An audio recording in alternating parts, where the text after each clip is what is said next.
I exclusively dated men that were much, much older than me when I was young. Like in my teens and early 20s was predominantly dating men in their 40s and 50s and sometimes 30s, but like a lot older than me. If anything, that was maybe what drew them to me in the first place, because they couldn't have gotten away with being the way that they were with women their own age. And I get hit on by a lot of young guys like all the time, and I just can't deal with it. As much as we're taught that we expire when we get older, we don't. You look very good for a 33-year-old, but like for like... I'm not even 33! It's subjective that drinking is not good for you? Wrong and right. I agree. No, but I think life choices and wrong and right is subjective. Are you crazy? In what world is drinking good for you? It doesn't matter if you're 19 years old or 30 years old. If I was dating you and you were drinking, getting shit-faced every single night, I would come up to you and be like, hey, Heidi, you shouldn't drink this much. And that, I don't think that's unacceptable to say, hey, you should or shouldn't do something if what you're doing is wrong. I don't think that the age of consent is a good marker for whether or not something's okay. I don't think you can say that it's okay to be with an 18-year-old because it's legal. I had grown men constantly hollering at me and trying to date me when I was 14, 15, like on a level that they never did after, and it's not because I was cuter. Men who are like that pretend to be nice until women get attached, and then you see their true colors. He waited until I was really attached, and he played certain games to like get me like trauma bonded to him, so I felt like I couldn't leave. Man is better than me financially, but in no way as a person is that man better than me. And I can tell you right now, there ain't anyone on earth who's gonna look at Elon Musk and me and think that he's more attractive than me physically. But on a personality level, that man sucks.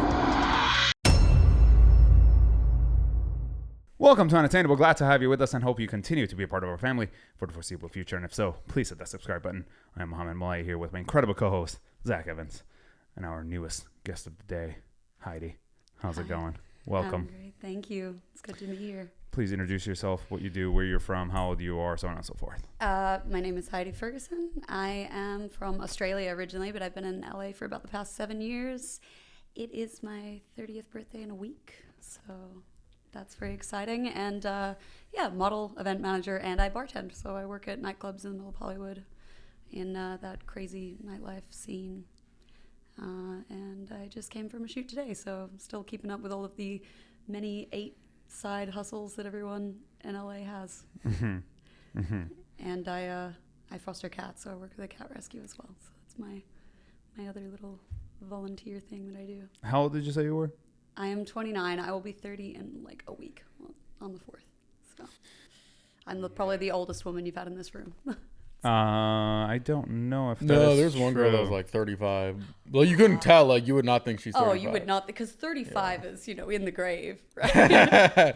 Past the expiration date. Well, yeah, no, I've kind of been acknowledging that once I hit like 26, I was like, oh, I'm expired in LA, and then people go, oh, well, I say like, oh, I'm mostly like retired from LA. And they're like, what do you mean? Like, and I'm like, retirement age is 24, so I'm not, I'm well and truly considered a senior citizen at this point. I mean, that's why it's nice being a dude. You just got to be rich and funny, and it doesn't matter.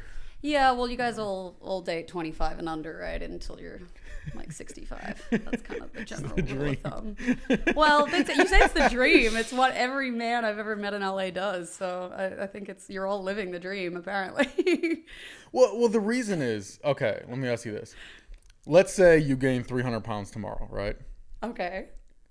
Would you all of a sudden be attracted to 300-pound dudes? Or would you still be attracted to the same guys you were always attracted to, just you were 300 pounds now? Well, okay, but I don't think that logic really works, because, like, by that same logic, you could say, oh, well, when I was a teenager, I was attracted to teenage girls. But, like, you don't maintain, well, hopefully, you don't stay going after 14-year-olds when you're 35, like... And, and like women, we start dating older men. I mean, I guess we kind of always have to, don't we? Because that's the rule of thumb. But, I want to believe that men marry women and don't always need to trade in for a 20-year-old every 5 years or so, But I guess it happens probably more often than it should. I mean, I don't think they have to. I don't think most guys do actually. In LA, in the bubble of Hollywood scene, where guys have money and clout and all this stuff, yeah, it happens a lot. But well, like I was 23 when I moved here, and even in the first couple of years that I was living here, I felt like I was the oldest person at most parties I was at, and so like oldest woman. The men were my age or older, and the women were all younger than me. There'd be like a couple exceptions that would be like. And I have a few friends like this, but it would be like 35 and they'd be like, I'm going to move back to LA. I'm quitting my job in law and I'm going to decide to just like party and be young again. And I'm like, okay, if that works for you, but then they end up having to hang out with a bunch of 21-year-olds they can't talk to the whole time. And I think that's part of why that dynamic confuses me, that guys choose that, because for me, like I can't hold a conversation with someone who's under 25. Sometimes it is tough to Like, talk about like anything? Disneyland and Molly for like an hour. Like at some point you just kind of run out of shit. Well, that and like also totally different life experiences. Like you have a totally different perspective. You know, like I know guys that are dating girls that are like 20 and the guys are like in their 40s. And I'm like, all right, I take issues with this on a lot of levels, but also like that person doesn't remember a time before, like not even just like social media, but like they were already like Instagram had been popular for like 7 years by the time they could like have an account. Like that's a totally different life experience, you know, to even like for me, like I kind of was right on the cusp of like having the time before and the time after, but like having MySpace like in high school, and it's a different world and a different like the way that affected, you know, just society and how we all prioritize things and, you know, execute our lives, especially in this environment. I just think it's a very different life perspective. So I feel like I would struggle to connect with somebody that young. I can't imagine dating somebody that young. Yeah, no. What do you think about like 35-year-olds dating 18-year-olds, Mo? What's your take on that? Mo's like, I'm scared to speak on this. No, I think it has nothing to do with age. I think age is irrelevant. I think people try to come up with excuses of why age matters, but in reality, it doesn't. Maturity has nothing to do with how old you are. It could, but it typically doesn't. Yeah, I think that there's maybe some merit to that after a certain point, and I would say after 25, because even just like biologically, your brain doesn't stop developing until your mid-20s. Varies by like a year or two depending on the person, but around 25. And every person I've ever known through their 20s, not only did I change immensely, so if you're considering a long-term relationship with someone, they're going to be a completely different person at 21 and at 29. They're probably going to be multiple different people in that time range. But like, if your brain's not fully there and you're not fully capable of thinking through the consequences of things or like how to handle things, and you don't have that like relevant life experience, like I just think there's so much of a disconnect there that there's a little bit of a power imbalance, which is why you end up with a lot of like really young girls in these sort of manipulative situations with older men. But it obviously depends on the person. But I've known a lot of like 23, 24-year-old women where it's like opposite ends of the spectrum depending on who it is. Like one of them will be kind of more towards like fully formed adult, and the other ones, it's like I may as well be talking to a 16-year-old. You know, and so I tend to feel like right around that point, most women feel like, oh, that's when we fully settled into who we were and had like an understanding of the world a little better. See, the problem is the personal experiences have very little to do with the maturity of the person. Well, yeah, there's maturity, but I think there's a lot of aspects. Like, yeah, you can be really mature and be young, but then those other things are still a factor in like who you are and how you behave. Like I had a really intense childhood and like youth, and I had a lot more life experience than most people, and was always told, oh, you're so mature for your age and you're so like you're an old soul and you have lived a life. But I still changed dramatically, and my self-awareness changed dramatically in my mid-20s compared to, even though I was still like in my late teens and early 20s, I was in a lot of ways some like way ahead of other people my age and my peers. Like I still changed dramatically after that. And at a certain point, it just kind of stopped. Mm-hmm. Let's talk about this change. Give me a second before we do.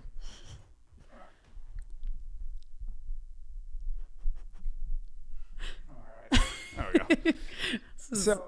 an imposing view. The problem is this. You talk about these changes that you've gone through, but in reality, you're the same person. And the experience, the small experiences in your life makes you feel like you changed into a different person. But in essence, if you look at what you want, the situations you put yourself into, chances are you're still making the same mistakes. And so the cycle that people go through, the self-awareness aspect of it is mostly based upon whether they hit rock bottom and realize they need to make changes in their life, and really has nothing to do with how old they are. Because some people learn early on, and some people take much longer to learn, and some people just never do. Right. And I think, like, again, like, I think there's merit to that, other than the fact that I still think just on like a neurological level, that's where that like differs. Because I'm inclined to agree with you. And I have certainly had that point in my life multiple times where I like hit rock bottom or like realized I have to totally recalibrate my life. But not just with myself, like I've observed it with other people. And there is science behind this, that a lot of the issues that you go into that phase of just neurological maturity in your 20s, like you go into that part of your life with certain issues, yeah, you're going to repeat those mistakes. You're going to have that certain toxic way of thinking that you're going to be fighting the rest of your life. And you're going to be trying to say, okay, I need to change this behavior. I need to change this situation. I need to change the way I react to this. And you might be able to do therapy or like try and train yourself to behave a certain way. But your instinct is always going to go back to that kind of what's set in there when you kind of locked in your personality. Whereas I feel like it's a lot more changeable and malleable when you're young, in that you can have massive differences in the way you view the world and the way that you instinctively react to things. And certainly that was true for me. Like I went through enormous like personality changes and ways of like differences in ways of thinking when I was younger that, you know, but like I feel like certain things that I hadn't quite worked through at that point in my life, like those are just things I'm always going to have to deal with now. And I've watched this happen with a lot of other women. And it's one of the reasons why I have a lot of like young girlfriends who'll be like 23, 24, that I end up being this kind of maternal figure to, as old as that sometimes makes me feel. But I'm always kind of the advice giver that a lot of these girls come to. And not because I've always made the best choices with my life, but because I'm trying to get them to learn from the mistakes that I made. And one of the things that I kind of impress upon them is, if you're really struggling with a lot of stuff in your early 20s and there's a lot of unresolved trauma, like the best thing you can do for yourself is try and deal with that before you get older, because otherwise, like, there's a good chance this is stuff that's always going to be an issue for you. And, you know, I don't know, I've had my head shrunk enough times in my life by people who've essentially told me the same thing. Not that you can't improve upon who you are and like what you do, like later in life, it's just a lot harder to fight that like base instinct. Sure, but the misconception is that people believe that when you're young, you're more prone to manipulation, and as a result of those manipulations that you change and become a different person, where in reality it has nothing to do with being prone to manipulation. It has everything to do with whether you're naturally receptive to negative versus positive. And the example that I like to use for this is when you're in high school, okay, or when you're in middle school. I'm trying to think what age range that is, because I grew up in Australia. People choose the groups that they fall into themselves. It's not that the groups choose them. It's that you choose who you're going to be a part of, what group you're going to be a part of. And so whether you're going to be a part of the bad boys or the bad girls and the bullies, or you're going to be a part of the crew that is, you know, always studying and getting A's, or the part of the crew that's the jocks, or the, you know, whatever the case is, all these different groups that are in high school and middle school, you are receptive to the type of person that you want to be. And most of the time, this happens subconsciously, based upon your upbringings, based upon just your nature in general. And so as you grow up, if you end up choosing a person to date that is going to have negative traits, you're more receptive to those negative traits. And if you're a type of person who's going to find somebody who has positive traits, you would be more receptive to those positive traits. And so the problem that comes up is that the assumption is that a person who just chose a 35, 40-year-old, who the girl is 18, let's say, the guy's 35, 40-year-old, and all of a sudden she becomes different and she starts to pick up on these negative traits, and they assume that the guy just manipulated her into this. But in reality, she had this within her. It was a part of her nature, and she just accepted it. Yeah, but I think at that age, like, your nature is just so much more changeable. And I mean, aside from like the maturity aspect, the part of why the manipulation issue exists with that kind of age difference is just lack of perspective. Even if I highly disagree. I was 29 years old when I started dating my ex, who was 19. We are two completely different people. Yeah. And as a type of person who's extremely dominant, you would think that I would have been able to affect her in some way, in positive ways. But 6 years later, she's still the same person. Well, yeah, it's obviously depends on the situation. It's not like everything is going to be the same exact dynamic regardless. But I do think there's an element, like, overall, where, yeah, different situation to situation. But there's no denying that a different level of experience and perspective on the world is going to equip people differently on terms of, like, what something means and how they respond to it and how much weight and value they put into certain things. I think a lot of the time what I find with younger women is that they tolerate a lot more bullshit, largely because they don't know that there's better. They don't know how they should be treated. They don't have that, like, experience in relationships or in life to, like, know what is right and what isn't. And then there's this power balance of, like, usually you're in a different place in your life when you're in your 30s and your 40s, where you are maybe more financially stable, or you have more access to a lot of things, you have more knowledge about a lot of things, that those things are automatically going to be not just more, like, impressive, but create, like, a dynamic where you're almost fulfilling, like, it's like a they're coming out of, like, having their parents have that role in their life, into having suddenly someone that they're dating have almost like a mentor role in their life where they're teaching them things, which to me just shouldn't be the dynamic you have with a partner. It's less of a partnership when there's someone who knows more and has more and is, just in a different position in their life to the other person that they're with. And I think that can exist outside of, like, an age difference. It's just a lot more, like, prevalent if there is that women massive. naturally look up to their partners. So choosing a partner that is in a way more experienced and more capable is very natural for women in general. Then looking up to someone as a mentor because you respect them is not that strange. It's not about the way that you look at them, because in the moment, I don't think that the women who engage in these relationships see any issue with it as they're in the relationship. Otherwise, they wouldn't be doing it. The thing is, in my experience, at least for me personally, and for a lot of other girls that I've talked to, but I exclusively dated men that were much, much older than me when I was young. Like, in my teens and early 20s was predominantly dating men in their 40s and 50s and sometimes 30s, but, like, a lot older than me, and all the way from when I was, like, in my early teens, and at the time, that's what I was drawn to. That's what I wanted. That's what made sense to me and the people that I connected with. And I found value in what they had to offer, and feeling like I didn't really connect with people my own age. I had a very different life experience to them. So that made more sense to me. But looking back on it, I take like a lot of issue with those relationships now, even the ones that weren't inherently negative in the moment where they were mistreating me in some kind of, like, really obvious way.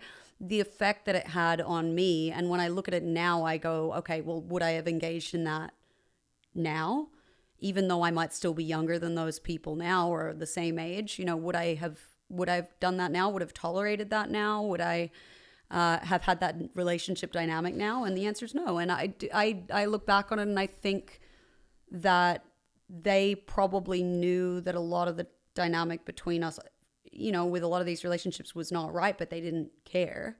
And if anything, that was maybe what drew them to me in the first place, because they couldn't have gotten away with being the way that they were with women their own age. So, you know, and I think they expected to be able to exercise a certain degree of power over me because I was younger. And probably they didn't have as much as they would have with someone else my age, because I did have like a certain ownership over myself. But there were certainly relationships then, like even ones that weren't like super insane age gaps, but maybe like 10 years or something, where I still look at it now and I look at it in a very different light to what I did then. Where to me then, I was the one constantly making excuses for it. But I think part of it is that as I've gotten older, the idea of dating someone that young would never even occur to me. Like if you were to introduce me to a 21-year-old even, and that's like 8-9 years difference for me, and say like, this person's interested in you, like I'd be like, they're a kid. Like I look at them as like children. And I get hit on by a lot of young guys like all the time, and I just can't deal with it. Like I can't deal with it. It freaks me out. I'm like, I have friends who have kids your age, so it feels weird. But I think it is very different for like men and women in the way that they view that. And it's not to say there aren't women who date much younger men. It's just like less common. But I think, you know, a lot of the time guys don't even think about it in a negative way or in a predatory way. It's not always that's their mindset and it's an intentional thing. I just think that a lot of the time as they get older, women see it differently. But it just, I guess it depends.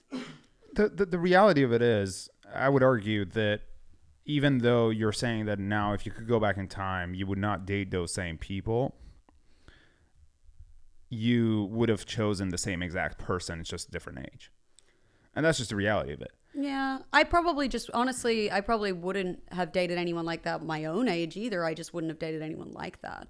In hindsight, it's easiest to say, of course. That's true. But I do think that there was like a certain degree of it was to do with my, like where I was in my life and that dynamic that felt different because of the age difference.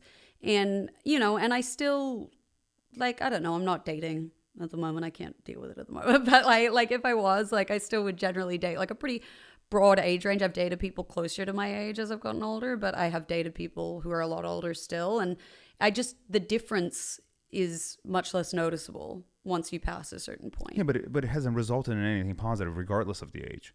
And that's exactly my point. That regardless of what age you're dating, it has nothing to do with the age of the person. It has everything to do with you within yourself and what you're attracting.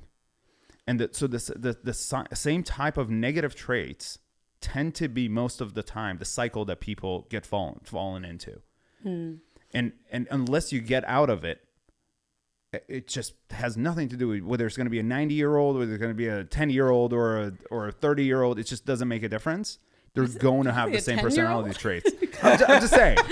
You know. All right. At that point, I think we got to have some other, like, the concerns have got to really be coming in there. But I think that's part of why it takes, like, it weirds me out, is because I look at that and I go, guys make, you know, they all set like a lower age limit at like a different number, but they'll make excuses for, oh no, but she's 21, so it's okay. Or, oh no, but she's 19, so it's okay. Oh, she's legal, so it's okay. But what is the real difference between a 16-year-old and a 17-year-old? What's the real difference between a 17-year-old and an 18-year-old?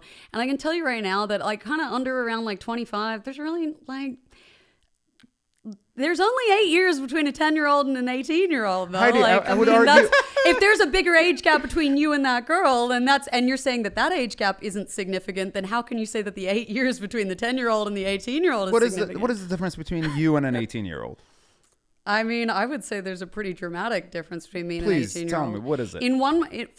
For one, okay, you and I, like, and Zach, like, we're all of a similar generation. And I think that's part of why the differences are so noticeable to me and, like, at this point in my life with the real young ones, like, that are sort of getting around with people our age. Let's talk about when it comes to relationships. Right. When you're in a relationship as a almost 30-year-old, let's call you 30. Don't. Call me 29 for the rest of the week, please. Or 20 something. We'll just pretend. As a 30-year-old, when it comes to being in a relationship, You're mean. when it comes to being in a relationship, what is the difference between you and an 18-year-old? What do you bring to the table that you think the 18-year-old does not bring to the table? It's not so much about what I bring to the table. It's Well, about isn't what that I the would. whole It's point about of a what I would relationship? tolerate. No, it's about what I would tolerate because Why? behavior, The point of behaviors being in in a relationships are totally different. Like the expectation, But the point of being in a relationship is not about having to tolerate anything. No, everyone else, there's a certain level of tolerance that comes with making any relationship work, platonic or romantic. Like you have to, sharing your life with another human being, like no two human beings are the same. You're going to have to tolerate all kinds of things about them. And if you can't, then it's not going to work. So your argument is that the 30-year-old has more patience than an 18-year-old? No, my argument is that the 18-year-old is more susceptible to putting up with things that an older woman with more perspective might not. And it's not so much even that there's an inherent issue with any one particular relationship if their dynamic works for them and there's an age gap and she's younger. I just think there's something to be said about guys that are grown and consistently only go for women who are really significantly young. And because you do tend to see that pattern, there's a reason that they do that. And it's not physical, because I can tell you right now, I am more attractive now than I was in my early 20s. It's got nothing to do with looks and attraction. I think it does have to do with looks. I think sometimes when guys go for young girls, yeah, but women don't. As much as we're taught that we expire when we get older, we don't. Physically, a lot of women look better in their 30s than they do in their teens or their 20s. Like, it depends on the person. No, like you look very good for a 33-year-old, but like for like, I'm not even 33. You could just kidding, tell I'm me kidding. I look good, Zach. Like, that's allowed. Like, but honestly, like, I could show you pictures of me at 21. I think I'm more attractive now, and most people tell me that I am. So I think for 99% of girls, they're more. I mean, I don't know what you look like when you're 18. I think 99% of girls look more attractive when they're 18 to 24 than they are when they're like 30 to 35. Maybe if like I think a lot of that depends on how they take care of themselves, and I would say that in LA, where the dating really young girls thing is such a big thing, women tend to keep up their appearance a lot more than in a lot of other places. Like, I would say women here tend to take better care of themselves and look younger as they get older than in most places. But that's what I'm saying. When, like you just said, and yet that's still when a thing women here. get older, they try to look younger. Not so much look younger, but just continue to take care of themselves. I think the mindset that people have is that as women get older, they let themselves go. Because there's plenty of women who are in their 40s, 50s, even 60s that still look like hot as hell, bomb, in great shape. Even if they haven't had work done, a lot of it is genetics. It's got nothing to do with looking young. It's just that they look good. You don't necessarily look at them and think that person's 20, but you can look at them and think that person's gorgeous, and I'd want them no matter what. J-Lo's like 50. Right. She looks amazing. But J-Lo at 22 looked even more amazing-er. You know what I'm saying? Right, but I think it depends. And I think if we're talking about, say, instead of the difference between J-Lo at 50 and J-Lo at 22, if we're talking about the difference between, say, someone at 30 and someone at 20, or, then I think that's a lot less noticeable. Like, in terms of like, if someone's taking care of themselves, they're going to look, and they're a good looking person, and odds are they're not going to look that much better at 20 than they do at 30. And if anything, I feel like a lot of women look better as they get older. We learn how to do our hair better. We have a better sense of style, or we like learn what suits us better. A lot of women get fitter as they get older because they prioritize their health more. They're not out partying all the time. Like, for me, a big difference is I used to drink, I used to party, I used to like do all the things that most people in their 20s do. And I stopped, and physically that had a positive effect on me. And I've known a lot of people who've done that, men and women, who end up looking healthier, more attractive, whatever, when they settle into a healthier, different lifestyle, which tends to happen as you get older. Because 20-year-olds don't give a shit. They're going to be out like doing drugs and partying every single night, like, because they can, and they can bounce back. That's not true. Not all of them. Some of them. It's more common. And so the thing is, if I was with an 18-year-old, and I said to that 18-year-old, hey, I don't drink, I don't do any drugs, I don't smoke, I don't, eat fast food. Those things are true about me. And she was like, Oh, wow. Okay. So then, and I was like, you shouldn't do that either. Wouldn't you argue that that's a very positive effect on a person? Maybe, but I don't think What do that you mean, anyone maybe? Well, I'm not saying that it's not a positive effect. I'm It just saying absolutely the is. issue. I would say absolutely. I would say the issue is that you're telling somebody how they should be living their life in the first place, which is a dynamic that typically only exists if there's. So your some kind of, argument is power that imbalance. they should go to the edge and No. try to experience falling off the edge. I mean, I because- think if they're on the edge, then sure, maybe step in and give them some advice just like a friend would. But most of them are, most people are not necessarily right on the edge. But just if they're just existing and then you're coming in saying you should do this, you shouldn't do this, that's not a dynamic that should exist in any relationship. No one should be telling the person they're with they should be or do anything. And why is that? Why because- shouldn't anybody tell somebody they should do something or shouldn't be doing something? Because I don't think that's healthy or a partnership. I think if you're having to tell somebody what they should be, then that person is not the person for you. You're trying to mold them into what you want them to be or make them more like you. I think if they're the right person for you, then you shouldn't be trying to force them to do anything that they're not already doing. And I say this as being someone who's been in relationships with people who have a lot of self-destructive tendencies or can't take care of themselves. And then I'm fulfilling that role, which I will never do again. And I end up feeling, there ends up being resentment. There ends up being someone who feels like they're, having a parental role, or they're having to mold this person into who they want them to be, and then there's resentment on both sides. Would you make the same argument for somebody who's about to go and steal something? If I said to the girl, hey, like, you shouldn't steal anything, is that something acceptable, or is that also not acceptable? I think it's fine to tell people your feelings about any of their choices, any of their life choices, their actions, and whether or not you agree with it. But I think where I take issue is with the you should or you should not. Like that's a blanket statement based off your own opinion, your own ethics, your own view of the world. Like, is you saying should there are or should some not? things that are right and wrong, and that is very black and white. Yeah, well, yeah, but I don't no, think but all the that's things subjective. you said were black and white. I think it's subjective. I think it's subjective that drinking Wrong is not and- good for you. Wrong No, and right. I agree. It No, is but I subjective. think life choices and wrong and right Are is you subjective. crazy? In what world is drinking good for you? Trust me, there's some people Drinking- I'm like, you need to have a fucking drink because you have Based such a upon fucking what? stick up your ass. You need Alcohol to is fucking relax not- a little bit. Okay. Okay, you And know not in a I don't bad drink. way, just You know like, I don't yeah. drink.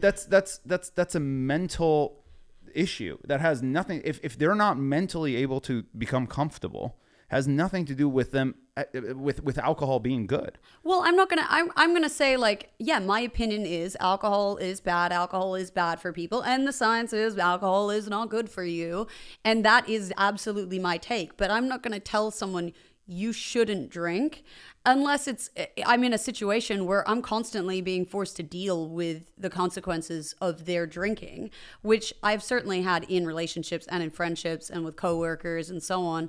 But the second that I'm in that role where I'm having to tell them what they should and shouldn't do, that's an issue. That's going to affect the nature of our relationship. It's not a healthy relationship if you have to tell people what they should and shouldn't do. And if you're outright looking for that, where you're looking for someone where you are going into it saying, I want to be able to tell them you should do this, you shouldn't do this, you should be more like me, which is something that we're saying exists more in these relationships where you're a lot older, you have this different perspective on the world. No, I don't think from that's, learned that's- experiences. I don't think this exists automatically, and I don't think anybody goes into the relationship thinking, "Oh, I'm going to tell this person what they should do and shouldn't do." But I think there are situations that come up regardless of the age that you're in. It doesn't matter if you're 19 years old or 30 years old. If I was dating you and you were drinking, getting shit-faced every single night, I would come up to you and be like, "Hey, Heidi, you shouldn't fucking drink this much." And that, I don't think that's unacceptable to say, hey, you should or shouldn't do something if what you're doing is wrong. No, I agree with you. I just think that once you're in that situation with someone where you are having to have those kinds of conversations, you probably shouldn't be in a relationship with them. It's fine to give them that, but then at that point, you probably need to walk away. If you're in a situation where you're telling somebody they should be something different than they are, you probably shouldn't be with them. And I have had that dynamic in probably all of my relationships where I have had to fill that role. Like I have dated addicts and alcoholics, and I've had a couple of gnarly abusive relationships with people who need a lot of therapy and need a lot of, changes to the way they think and handle a lot of aspects of their life and their relationship with me. And I stayed and tried to be like, you should, and like, here's how, and like constantly telling them this and kind of falling on deaf ears because it's this repeated pattern. And it's because nobody can tell another adult what they should and shouldn't do. That person's going to do what they want to do, and unless they've decided that that's what they want, it's never going to stick. I've had lots of friends who, I try and help them get sober, make a change in their life, but ultimately, even if they do it when you tell them to, it's never going to last until it's something that they've decided for themselves. And I think that's true of all people. I just don't think it's healthy to maintain a relationship with someone where you're having to dictate how they live their life and the choices that they make. But then they're just probably not the right person for wouldn't you. That be contradictory to what you just said, which is the person who's 35 years old could change a person who's 18 years old? Right, they can, but I just don't think that that's good. I think that people should be allowed to be on their own journey. Quite frankly, I don't think that people that age should be doing a lot of serious dating anyway. Like, it's dating and getting life experience and learning how to like date and be in relationships and interact with people at that age, important. But I don't know a lot of people who locked down into serious relationships or got married really young that ended up being very happy later on. And I think like I would argue there's a lot of people who've dated multiple people that didn't end up marrying at all or didn't end up becoming happy at all. So I mean, it's like very generalized statements that really has nothing to do with age. These are personal experiences, and age has very little to do with it. That's just reality. Yeah, I do. I think that that's easy enough to say, but there's definitely patterns that correlate with age that are like a little bit there's traits that correlate with age that some people end up being in. The problem with these patterns that people pick up on is that you look at a 35-year-old who has negative traits ending up with an 18-year-old who also is receptive to these negative traits, and then all of a sudden saying that a 35-year-old is dating an 18-year-old is wrong. Where it just has nothing to do with their age. It has everything to do with the fact that this 18-year-old was receptive to it because this is based upon their nature and based upon their upbringing. And that 35-year-old is the same person that just grew up being a little bit older, and that's just what it was. All right, I got to ask you your take on this then. Why do you think we have age of consent? Why do you think the age of consent exists? As an 18-year-old? Why do you think that there are laws that it differs, place to place in terms of what the number is? Exactly. But that's a very key point, by the way, that the age differs. of consent exists. Do you think we shouldn't have an age of consent? Because the argument you're making would suggest that you don't think that we should have an age of consent, because you're saying that people can make informed choices and they're fully formed beings at 18, but what, you think they aren't at 17, or do you think 17 is okay too?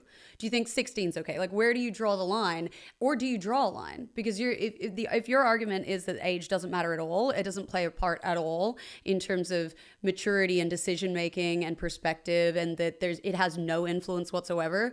Yes, situation to situation, person to person, it's going to be different regardless of age, and people are going to be different at different ages, but age does play a role. There is a reason why it is wrong for someone to sleep with a 15-year-old when they're a grown adult. And if you think that's wrong, where is that? What is the difference between that and, say, an 18-year-old? See, that's a cultural issue. What you're bringing up with regards to a 15-year-old is, in America, 18 is the age of consent.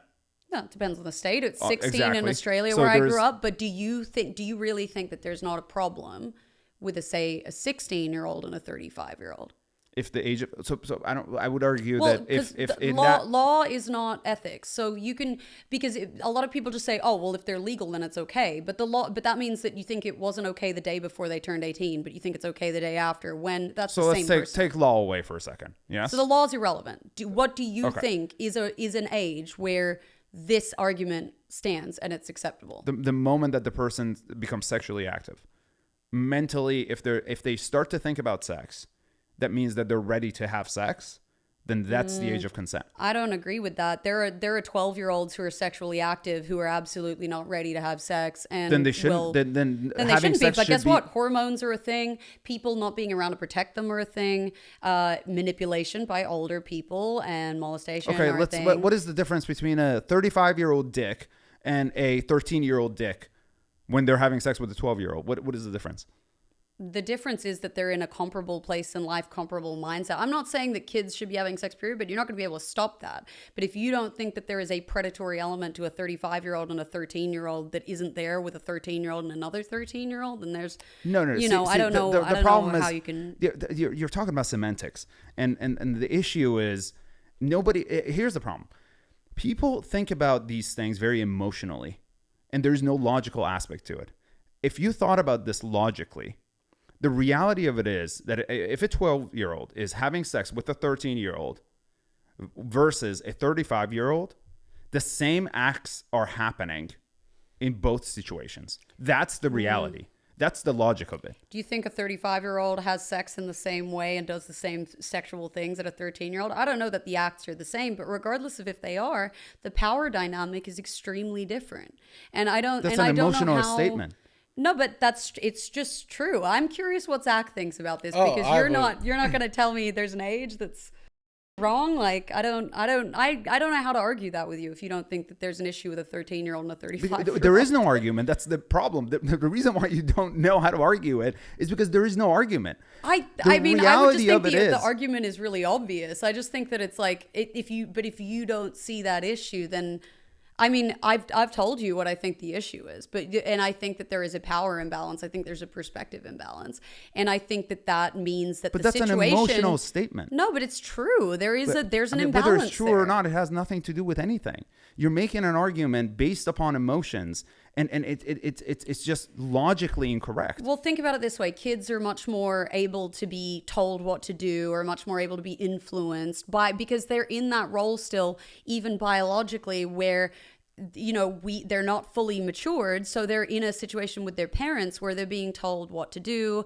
how to be, how to think, how to live, what's wrong, what's right, and you're much more susceptible to that when you're young, because you're not a fully formed person with your own opinions going, you know what, no, I'm going to assert what I think, what I want based off my life experience, because they don't have the life experience to make those decisions and to think that way about the position that they're being put in and the decisions they're being presented with, right? So if you've got a kid who's still being able to be told, like, you've got to be home by XYZ time and you've got to do your homework and you've got to do this and this is what you should be doing and whatever by their parents, then it's just as easy for them to be told that by another grown adult.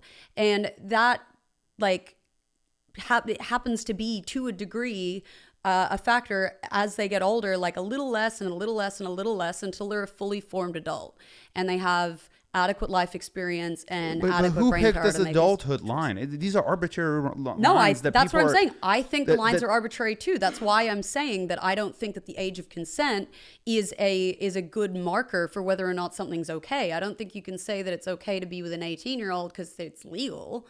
Like, because it's the same as being with a 17-year-old. Based upon this argument, what's the age of consent? 30? Look, I I'm don't saying understand. that I think if you are in your late 20s and up, there is a significant difference between you and someone who is, say, below 23, 24, to where it's going to start to be a little bit problematic in my mind. That's how I see it. So your age of, as far as you're concerned, the age of consent should be 24, 25. I don't think that there's an easy way to set a hard line like that, because one, you're never going to be able to enforce it, and also you're going to have a hard time like sending someone to like prison as a sex criminal because they had sex with a 22-year-old. Okay, we're not talking about the But I think in terms of logistics relationships here. on an ethical level outside of the law, I think that everyone's got to use their own discretion. But for me, I see it as a red flag if guys are drawn to women who are that young, and because I don't think that they're fully adults and fully able to like process the situation like adults. I don't think that it's an equal relationship. What is the definition of adulthood? I mean, like I've said, I think a lot of it is like there is a biological aspect of it in terms of where your brain is at, and that is something that's I mean, I'm not a neuroscientist, but there are neuroscientists who discuss how that affects your brain at around that age. How does that play into real life though? Let's assume for the sake of this conversation that your age is not, that your brain is not fully developed by the time you're 25. Right. Well, it affects your ability for reasoning, your ability for thinking through consequences, and all of that is important in terms of how you behave in any relationship, including romantic ones, and any situation in your life. You're gonna so as a 30-year-old, wouldn't you say that your brain should be fully developed at this very moment? Yeah, mine is where it is. And so your ability to make decisions should be fully at its 100%, and you should be making very good decisions in your life right now. It depends on the person, obviously, in terms of how they developed and the kinds of input they had and what they're predisposed to. But isn't that contrary to what you just said? But it's not, because I am fully realized as the person that I am at this point in my life. Whereas me at 23, me at 22, me at 21, I did not change that dramatically in terms of my ability to think things through and to come to the conclusions that I, as a person being who I am, would come to until later in life. You are still going to have individuals. People are still going to think things through in different ways, but they're going to think things through as who they really are, because they're fully realized as that person. Whereas when you're in your teens, your 20s, your early 20s, you're maybe going to make decisions that are not authentic to the person that you're going to be for the rest of your life. And you might have made completely different choices. I could put 20 women in front of you right now who are above 25, who are some of the least intelligent people that I know and make the worst decisions in their life. Right. I'm not saying that doesn't exist, but they would have been worse off when they were younger. They've settled into that in large part because a lot of them didn't deal with their issues and didn't do that self-reflection and gain that self-awareness before they kind of settled into who they are as adults. And that's what I was talking about in terms of that being that transition phase at that age. Yeah. So then we would argue that this is person by person could change. It's person by person, but I think that people are way too easy to be able to be influenced when they're really young. It's way too easy for you to play a role in their life where you influence them to be what you want them to be. And I just think that that's problematic in itself, because you're molding someone into what you want, which in itself is manipulative. And even if you're not doing it consciously, it's just going to happen because of that dynamic. It can't not exist. But if you're a good person and bring good things to the table, versus if I was dating somebody and I thought to myself, let's say for the sake of this conversation that everything that you're saying is true, and my personality would rub off on this person, and I think to myself as that I think of myself as somebody who's a good person. I have a lot of good traits, and I think if my personality rubs off on anybody, that is a good thing. I don't see that as a bad thing. And so therefore, why would I think to myself, dating somebody younger is a negative thing, where then they could just go turn around and date somebody who's 19, 20 years old, and that person's negative traits could be rubbing off on them instead. Right. And obviously this argument that the person's traits could rub off on them, and just because they're older, somehow this is a bad thing. The same thing could happen. It's not about traits, though. It's about influence. The reality is that's not a relationship. But a 20-year-old could also influence an 18-year-old. I mean, that's crazy no, they could. to assume that they can't. I'm not saying that it's all the same. There's going to be relationships that have a much more negative impact on someone than others, regardless of that age dynamic. It could be the same age difference, and one's going to be positive, one's going to be negative. But I think the very fact that you're able to exert that kind of influence over someone makes it more of a parental role than a relationship. A relationship should be something that is two people that are in a similar place in their lives in a lot of ways, and a similar way of thinking. And if not, then they probably shouldn't be together. And I think I have a lot of young female friends and that have kind of come to me in this sort of where I end up being a mentor to them in my life. But that is a role that I can have with them as a friend. But would I be able to look at that and say that's a healthy dynamic to have in a relationship? No, because to me that feels like that's not a partnership. Both people should be giving and taking and receiving the same amount of things. You shouldn't be trying to change the person that you're with. And if you're able to have that much influence over them, then the power dynamic is off. and I think that's why a lot of men like being with women who are younger, because they like feeling like they are in a bigger position of power, and they find women, even though they might be just as physically attracted to a woman who is in her late 20s or in her 30s, they find that a lot more challenging, because that woman's a lot more likely to challenge their worldview and push back on their ideas, and it'll be a different kind of power dynamic where they're not just going to be able to control every situation. And a lot of guys like to be able to know that they can exert that kind of control and have that kind of authority, and that's why they gravitate towards younger like women. And I'm not saying all men who date younger women have that mindset, but that is really common, and I've seen it over and over again. The problem is you keep bringing up this partnership, and this is it's a tagline that feminism promotes as if it means anything. The reality of it is that not every woman is looking for a partnership. This thing that you guys talk about, that it's like somehow it has to be a positive thing, and otherwise if you have a more dominant role over a submissive role, that somehow it makes it a negative thing. It's just not true. No, Some women are submissive, and that personality trait is going to require a dominant personality over a submissive personality. It's very normal, and it works. That dynamic works. I'm not saying that can't exist, but that can exist within adult relationships. It naturally does exist. Where you can have dominance and like a submissive aspect, but it can exist on, where within two adults who are in a comparable place, there's more of an agency and more of a choice to say, I've lived my life and I know that that's the dynamic that I want. Whereas I think it happens regardless when there is that significant age gap and difference in like where people are at in their lives. Like it happens regardless of if that person has decided that that's the dynamic that works for them. It's just built in, and I know women who prefer to be in those types of relationships. I know men who prefer to be in those types of relationships. But ultimately, that's still a partnership because both people are getting what they need out of that relationship and contributing in a way that is beneficial to everybody. But I don't think that people who are extremely young and not matured fully yet are able to think through whether or not that's really what they want or if they're getting what they want out of it, like this notion that you have to live your life in order to know what you want is a very westernized culture. There are cultures where you are matched with the person that you're going to marry. You meet them once or twice. Your parents pick who you're going to marry, and there are no problems. They learn how to be in a relationship. Sometimes there's no problems. A lot of the time there are still problems. But, I'm not saying a lot that of the time these there things are can't there, work. A lot of the but that's time kind there of a is fluke. a lot of the time there are problems in the westernized way of thinking and marriages and dating as well. The divorce rate is crazy. I'm in not the Western saying there world. aren't problems. So people are still going to date the wrong but this person. argument that there's a right way, it's just that somehow you think that you have to have all these experiences in order to know what you want.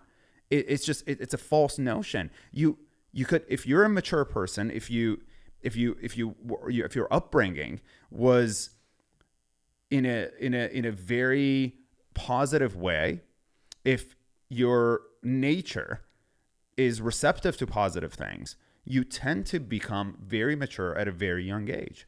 I would argue that the people who become mature when they're younger are not the people who have positive upbringings. People who have hardship and struggle and like have to be adults and grow up faster and take care of themselves and fend for themselves and figure out how to survive, those are the people who mature the youngest.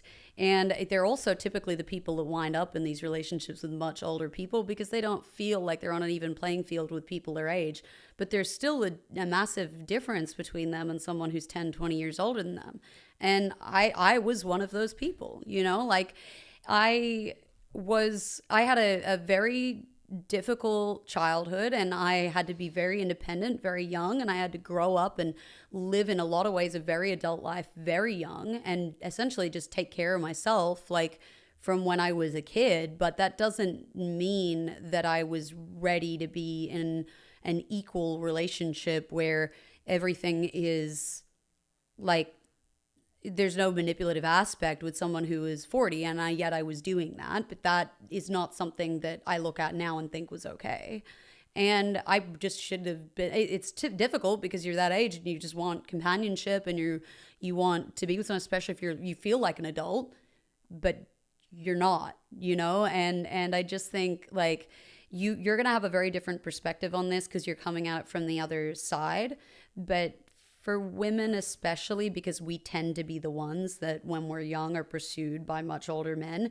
And I will say this is true of me and every woman I know, that the age range at which men were most interested in us and were the most intense about trying to date us, and we had the most people trying to be in a relationship with us, mostly grown men, was when we were 13 to 16. And there was a huge drop off after that. And I grew up in like a sort of alternative subculture, I guess, and like the hardcore scene where that was very prevalent, especially back then. It really wasn't even like shied away from or hidden. Guys were like very open about the fact that they were pursuing teenagers, and they weren't as scared of the consequences because the internet and social media wasn't as big of a thing now where they were like worried they were going to get canceled. And it was much more rampant. And I will say, the older I got, by the time that I hit 18, that interest level had dropped down to like a hundredth of what it was. But I had grown men constantly hollering at me and trying to date me when I was 14, 15, like on a level that they never did after. And it's not because I was cuter, you know, and that is an experience that most women have. And if we don't think that that's predatory, I don't know what it is. You know, there's a lot of guys that specifically seek out young girls and teenagers, like, and there is a reason why this is like frowned upon. And, you know, you can make the argument that it's cultural, like, but, you know, I think that even you would have to draw the line somewhere. I mean, that is where I draw the line. If the person is thinking of having sex, that's where the line is. And that's just, you guys are both wrong because both of you guys' brains are in fairy tale land with the Tinkerbell and the fucking Lost Boys. Okay, one of our friends, I'm not going to say his name. Oh, God. You know him too, though. Actually, you know him too. Oh, he told me a story where he said he got his first boner when he was 5 years old, and he would rub it on the couch to jerk himself off. And he said like sometimes his mom would like see him doing it and all that stuff. But a 5-year-old, there's no way, even if they're thinking about sex, that would be okay. And so we have to draw the line in the sand somewhere. And yes, there are 16-year-olds who are very mature and could handle sex. And there are some 25-year-olds who could not handle sex because they're immature and don't know what the fuck they're doing and have rocks in their brains instead of, you know, God put the wrong thing in there or whatever the fuck. Right. But we have to draw the line somewhere because it's like, okay, what are you going to go to court and say like, well, I don't think she was that mature. Actually, she was. There's a reason why there's age of consent, not just consent. Like statutory rape is a thing because you can't consent underage because you're not giving consent from an informed place, right? Like but then again, it's like the line. Where do you draw the line? And that's why the law is like shouldn't be the only arbiter of where you think it's okay, right? Like. Yeah, but I do think it's kind of like, okay, and this is where I disagree with your point. At some point, we have to stop telling people, like, it's not your fault. It's because your upbringing and blah, blah, blah. At some point, like, you're a fucking adult. Make a decision. I'll give you a perfect example. One of my good friends, and I have a lot of friends who are like this that are girls. Every time she dates a guy, it's always this horrible fuckboy, manipulative, blah, blah, blah. And I'm like, literally, she'll be like, Zach, I just met this guy. I will take one look at his Instagram and be like, this is the exact same guy you dated. No, he's different. I'm like, no, he's not. The fuck you talking about? Talking about me, honestly. Like at some point, like you have to be an adult and take responsibility for like, I like these guys for whatever reason, and I'm going to accept the consequences of like, no. And, you know what I mean? Like, and I take responsibility now for my terrible fucking choices. Like, and I make terrible fucking choices when it comes to guys. Like, that's not a secret. Like, but I want to say I've learned my lesson now, but it took a while. But but like while that is a thing, there's still there. You say, yeah, there's a point where you're an adult, but there is a point where you're an adult, and that's where it's different. You know, like you cannot make that same argument about a 15-year-old who's being pursued by a 30-year-old. You can't. You cannot put the responsibility on the 15-year-old. I mean, but now we're just arguing where's the line. Well, yeah, but I think 18 is like a pretty fair line. I would go down to maybe 16 or maybe up to 21. That I think is like if a country had a 16, I was like, I can understand that. If they had like a 13, I'd be like, that's fucking weird. Well, yeah, but again, like I think it depends on the age of the other person too. Like, I think, you know, to say, oh, well, maybe 16's okay or maybe 18's okay. Yeah, cool. If that person's like within a few years of their age, maybe. But I think where it changes is where you start going, okay, well, this is a 40-year-old and an 18-year-old. I think that that's massively different to an 18-year-old and a 22-year-old. You know, like there's just not... You can't say that there's not going to be a bigger difference. It's just you're assigning evil to age, and it's just it's. I'm not saying evil. I'm just. But that is what you're doing. I'm saying you're that ethically, this is where I stand on it. But that's what I mean. That's what you're saying. You're saying that just because you're a 40-year-old, that you are wrong. That you're not supposed to be with anybody who's younger than you, and it's like that makes no sense to me. Like no. the theory that somehow just because you're older, you're a bad person. I didn't say that. It's crazy. Though. I didn't say that. I just said that I think that there is something to be said for guys that are a lot older always pursuing women who are really young. What is, I don't understand. What is there to be said? I think that they're actively, a lot of the time, they are actively seeking out women that they think are easier to manipulate. I think that's true. Not always. But let's assume that's. I think if it's a pattern, then there is a good reason to think that might be the case.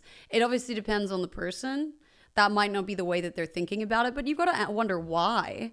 Like at a certain point, if you like, I've had friends like that. I've known guys like that it's like they're always with a girl who's like they're never over a certain age, and you wonder why, because it's not like they're not surrounded by beautiful women who are closer to their age, who are grown, who have a lot to offer, who maybe they would even be more compatible with, but they're actively looking for women who are really young.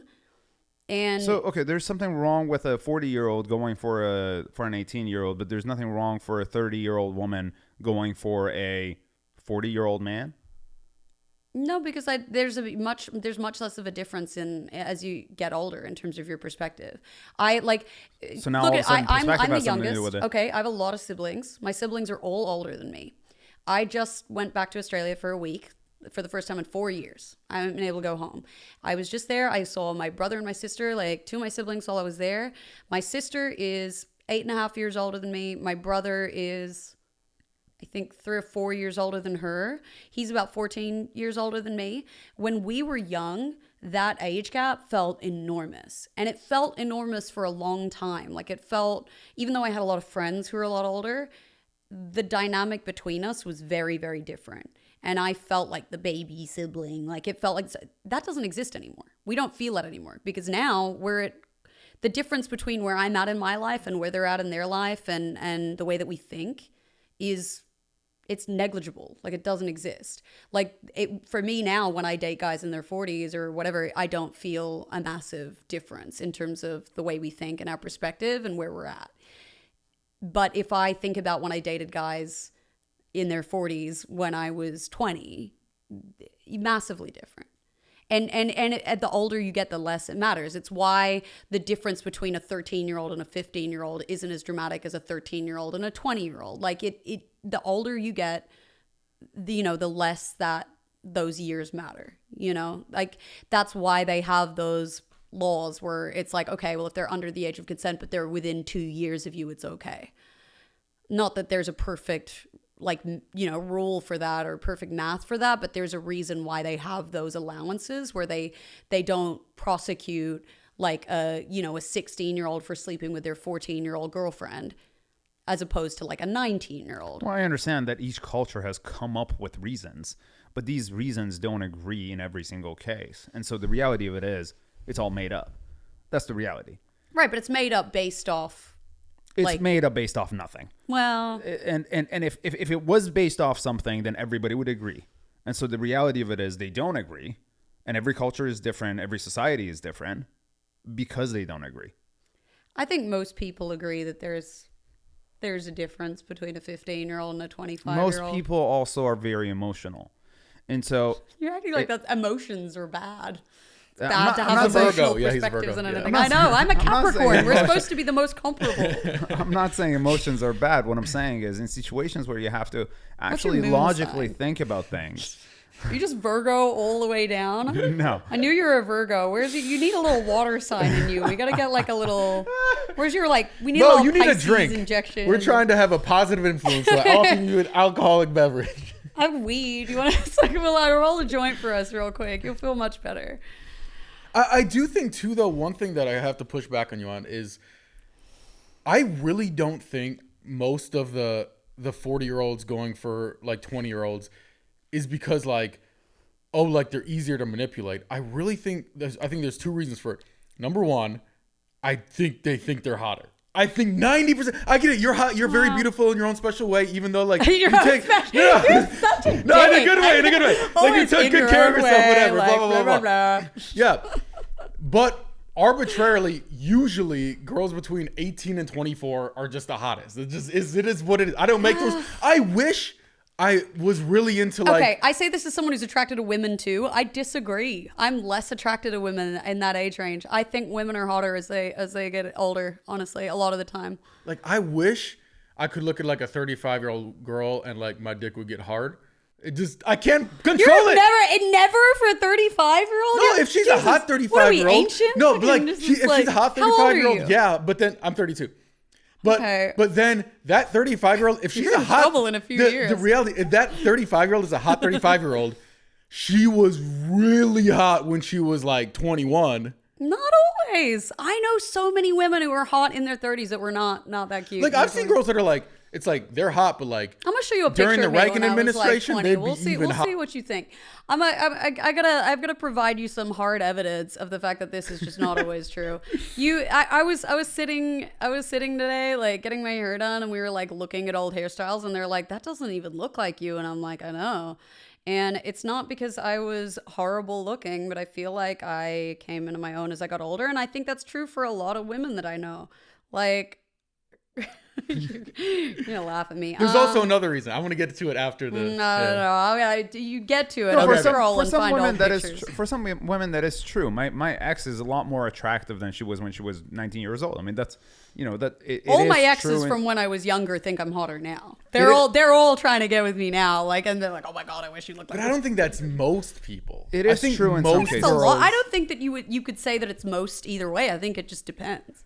But that's exactly what I've said, which is all of these things. This is about physical attributes, not mental. You know. But mentally, Jesus Christ, the amount of retards that are 30 and above is massive, and I think it's because they haven't been influenced with the right people when they were younger. I mean, it's just crazy to me that people argue that somehow being influenced by a person that knows what's good for you is a bad thing. I just think, I'm not saying that it's bad to be influenced by people who have your best interest in heart. I just don't think you should be influenced, period, by someone you're dating. You will be influenced one way or another. In what world do you think that the world around you is not going to influence you? Like, I just don't understand that. I'm just saying that what do you think? You think you walk around on the day-to-day basis as an 18-year-old, as a 19-year-old, and everything that you're learning is just you yourself? That the world around you is not influencing you in any way? That the persons that you come across don't influence you? I'm not saying that. I'm saying that I think that within relationships, that shouldn't be the way that it is. Do you know what I mean? No, I don't know what you mean. No. Because you're saying that an influence shouldn't, that a relationship shouldn't influence you, but a relationship should very much influence you. I think influence you, yes, but should the person be actively determining who you are? No. You go into a relationship to want to be happy with a person that you're deciding to spend the rest of your life with. True or false? I mean, yeah, but if you're going into it based off who they are currently instead of trying to make them something else. Making them something else? Or is that everybody needs to grow? Everybody at every point in their life needs to grow. Do you think as a 30-year-old that you're grown to a max right now? Or do you think that within the next 50 years of your life you could still be growing? No, I think you can still grow, but I think the majority of personal growth and mental growth happens when you're young. I think it's a much more of like a slow burn in terms of development. It's a lot harder to change habits and ways of thinking. Wouldn't you, as a 30-year-old, choose a partner who you think is going to influence you for the better? Yeah, that's me at 21. You can tell me if you think I'm better looking now or when I was 21. He would argue that is better looking. No, I do think you're better looking now. Yeah. But also, like, that's you a don't good have photo makeup on. too, I'm though. assuming you no, had I have makeup some... on there. That's I have makeup on there. That is a good photo of me at 21. There's worse photos of me in here for sure. But like, that's like, you know, I would say that arguably like there you go. There's me with dark hair when I'm like 20. Like that's not, I don't think that there's a rule that says that women stop being hot when they're not. Oh no, I don't. 20. By the way, I'm saying in very much generalities. Like there are girls, I agree, that have a glow up. There are girls that are older and still very attractive. But I'm saying in general, like if you took random, like I just close my eyes and like pick 100 girls that are like 20, and then I close my eyes and pick 100 girls who are 35, they're gonna be more attractive ones that are 20. If I just like set up a tripwire, who is the first person that trips? I work in clubs, I work in nightlife, and God knows there's always fucking kids with fake IDs, whatever, all around. I can almost always tell. But the amount of 20, 21-year-old girls that I see out, none of them have reached their full potential. I would say on average, the women that I see that are older that come out, almost always better looking on average than the girls who are young. The girls who are young, they've got the baby fat in the faces. They're still like, they're drinking. They haven't figured out how to like do their eyebrows. Like they're, you know, like they're just not, I just don't think, I don't know. I personally don't find women that age attractive. And I would say like the same is true for men. Men get hotter as they get older, probably for longer than women. Like historically, I think I've always thought men kind of peak in their 40s, honestly. For like most men look their best in their 40s. Fuck you guys for that. But like, you know, male privilege, baby. I'm gonna work on it. We're gonna, you know, technology's getting there. Maybe I'll have a facelift and I'll be peaking my 40s. But like, you know, there's, you know, men just look better with more mature looks on their face, but they learn how to dress and they learn how to like style themselves. And like, and I think a lot of that is, you know, happens regardless of gender. I had a terrible sense of style when I was young. So it's like kind of, you know, I thought it was great. It's terrible, atrocious. I don't know what I was doing. And you know, and that's most people. They haven't figured it out yet. They don't know what suits them. You know, like. I mean, the thing too is I also think, and I think we're just going to have to agree to disagree with the young thing. Oh, all these hot 19-year-olds. But, okay, let me tell you a story. And this is more personality focused, not looks focused. Okay. So I was dating this 20-year-old. Actually, she's coming on the pod in a couple days. Oh, okay. So we know who it's going to be then. so you're going to tell a story and we're going to know who it is. So we used to always go to Chick-fil-A. It was kind of our thing. Like they have the best chicken sandwiches. I know Popeyes is bullshit. Proven by science, numerous studies, Chick-fil-A's better. So you hate gay people. Oh, jeez. Like Chick-fil-A. I do like their sauce is just better. I thought you were gonna say I do like the gays, but you know, I guess you like. I think if gay people had Chick-fil-A, I think they would like it better too. To be honest. Honestly, I have a lot of gay friends who love Chick-fil-A, so like definitely they're like, I know they hate us, but it's can't go past the sauce. So I was talking to one of my friends who was like 28, 29, and she was complaining about this guy because he would never like take her out to nice places. And then I told her, I was like, yo, like me and my girl, you just go to Chick-fil-A. And she gave me this look. Like, I was just like, well, oh my God. And it was funny. She used, the reason I say it, she used the exact same words that you used earlier. Well, you're confirming exactly my opinion right now. Is there's different expectations for young women. That's part of why men like them. Okay, so look at it from a guy's perspective. If I have a choice between a girl who is younger, in my opinion, hotter, not necessarily some girls are different, blah, blah, blah, blah. Normally hotter, and she's less high maintenance, or a girl who's really high maintenance and not as attractive. Oh, what do you think I'm going to pick? Like, what do you want me to do? I can't help it. Like, I have to pick option A, you know? But I would say this. I mean, like, I have been... Unfortunately, I've wound up being the one who my exes have been financially dependent on, even though they've all been older than me. The last one was 38. And, you know, loved to flex as if he had all of this money and was big spender and thought that all of that would impress me when we started dating. And I couldn't care less about any of that. In fact, I think the first time he told me he loved me was because I was like, no, I'm down to just go to like Del Taco or whatever. And I don't like give a shit. He's like, because I think it's a waste of money to like spend stupid amounts of money on all this shit. However, he was also... one of the girls that he was predominantly cheating on me with was like fucking like 19 and like demands like, lavish, ridiculous dinners and purses and fucking bottle service from him like every weekend for money that he doesn't have. He owes me money I'm never going to see, but, and I was the one who was taking care of everything financially in the end. And I had the same situation with another ex, and my expectations, like in terms of being high maintenance, in terms of like cost and stuff, were not there because I don't want anyone to spend money they don't have. But if we're financially comfortable and we're in a position to enjoy nice things here and there, and that person wants to make the effort for me, then yeah, I would expect them to make the effort that is like reasonable. Like I don't expect anything of someone that, they can't provide. And I would expect like vice versa. But I tend to provide a little more than is reasonable for my position. Yeah, but that's what I'm saying. Like, I think a lot of this stuff you're going about from the fact that you're different from a lot of girls your age, because a lot of girls that are like high 20s, like they will not, if first date, oh, let's just grab drinks. You're not taking me to dinner at Catch. Oh, you're not taking me to blah, blah, blah. Like they literally will not. But for me, go it's out more with about, you. Like, for me, it's more about effort though. My expectations as I've gotten older are much more about like the intention and the effort. Like I don't care how flashy or expensive or showy it is. But if someone said, let's go for drinks, that's immediately a deterrent for me because I don't drink. So then I'm like, immediately you don't even care about what I'm going to have fun doing or what I'm interested in or my experience.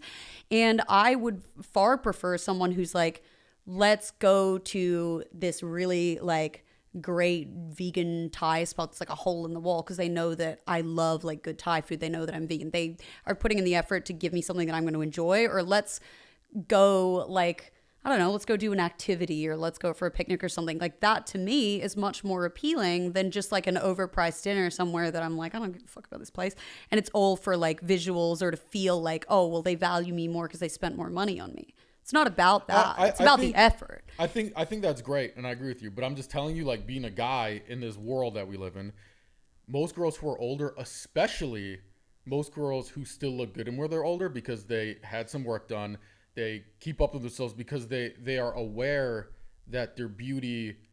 Most girls like that are aware and very cognizant of the fact that their beauty can get them something in life. It gets them access to better things and better experiences, blah, blah, blah. So most of those girls, if they're older and still attractive, I'm not saying you because obviously you're different, but most of these girls, they're not the personality type I would want to date because they're going to be high maintenance. But that's a lot more to do with personality than it is to do with anything else. And also like upbringing and experiences. Like for me, I didn't grow up in LA.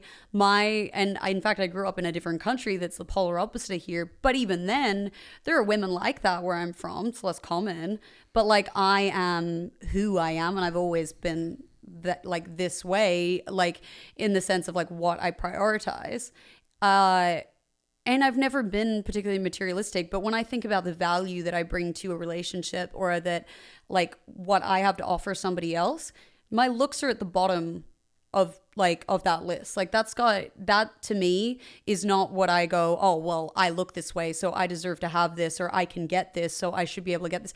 I've never capitalized on my looks to get the type of things that a lot of women do with that. Like people are always like, oh, what, you don't go and just like sit on PJs and like go to wherever. Like, no, like I've never done that shit because I don't want to put myself in a position of doing anything that isn't truly what I want or spending time with people that I don't want to be around.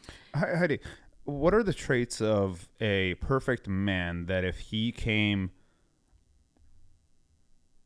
to you tomorrow, you would want to marry? I mean, this is like a bad time to ask me because I'm like so not receptive to that period right now. It could be the perfect person. I wouldn't want it. I would say like historically, kind, understanding, patient, compassionate, like somebody who thinks about like selflessness is a big thing for me, not just in terms of how they treat me and putting me first, but not putting themselves first, period. Like in any situation where they're only thinking about their own like desires or their own like whims, like, how they treat other people and their level of like awareness about the world, then being willing to think about things that are maybe inconvenient to them, but like that they still want to do the right thing because that, like that's all really important to me. Intelligence is a big plus because it'd be nice to be able to have a real connection and like conversation with someone. The people that I've dated that I have enjoyed my time with the most and felt like the most genuine connection to are people who I can have like intellectual conversations with. Humor is big. I think not taking yourself so seriously that you take offense to absolutely everything is a big one, especially for my sense of humor. There's a lot of humor that comes with like even just being Australian, but like, my love language is roasting people. Like if I roast you and you're going to be a baby about it, then like it's not going to work. Cause then I'm going to be like all the time, like, I can't even make a joke. I can't, or like feeling bad about it. Like it's just not compatible. Okay. So all great traits. How old should this person be?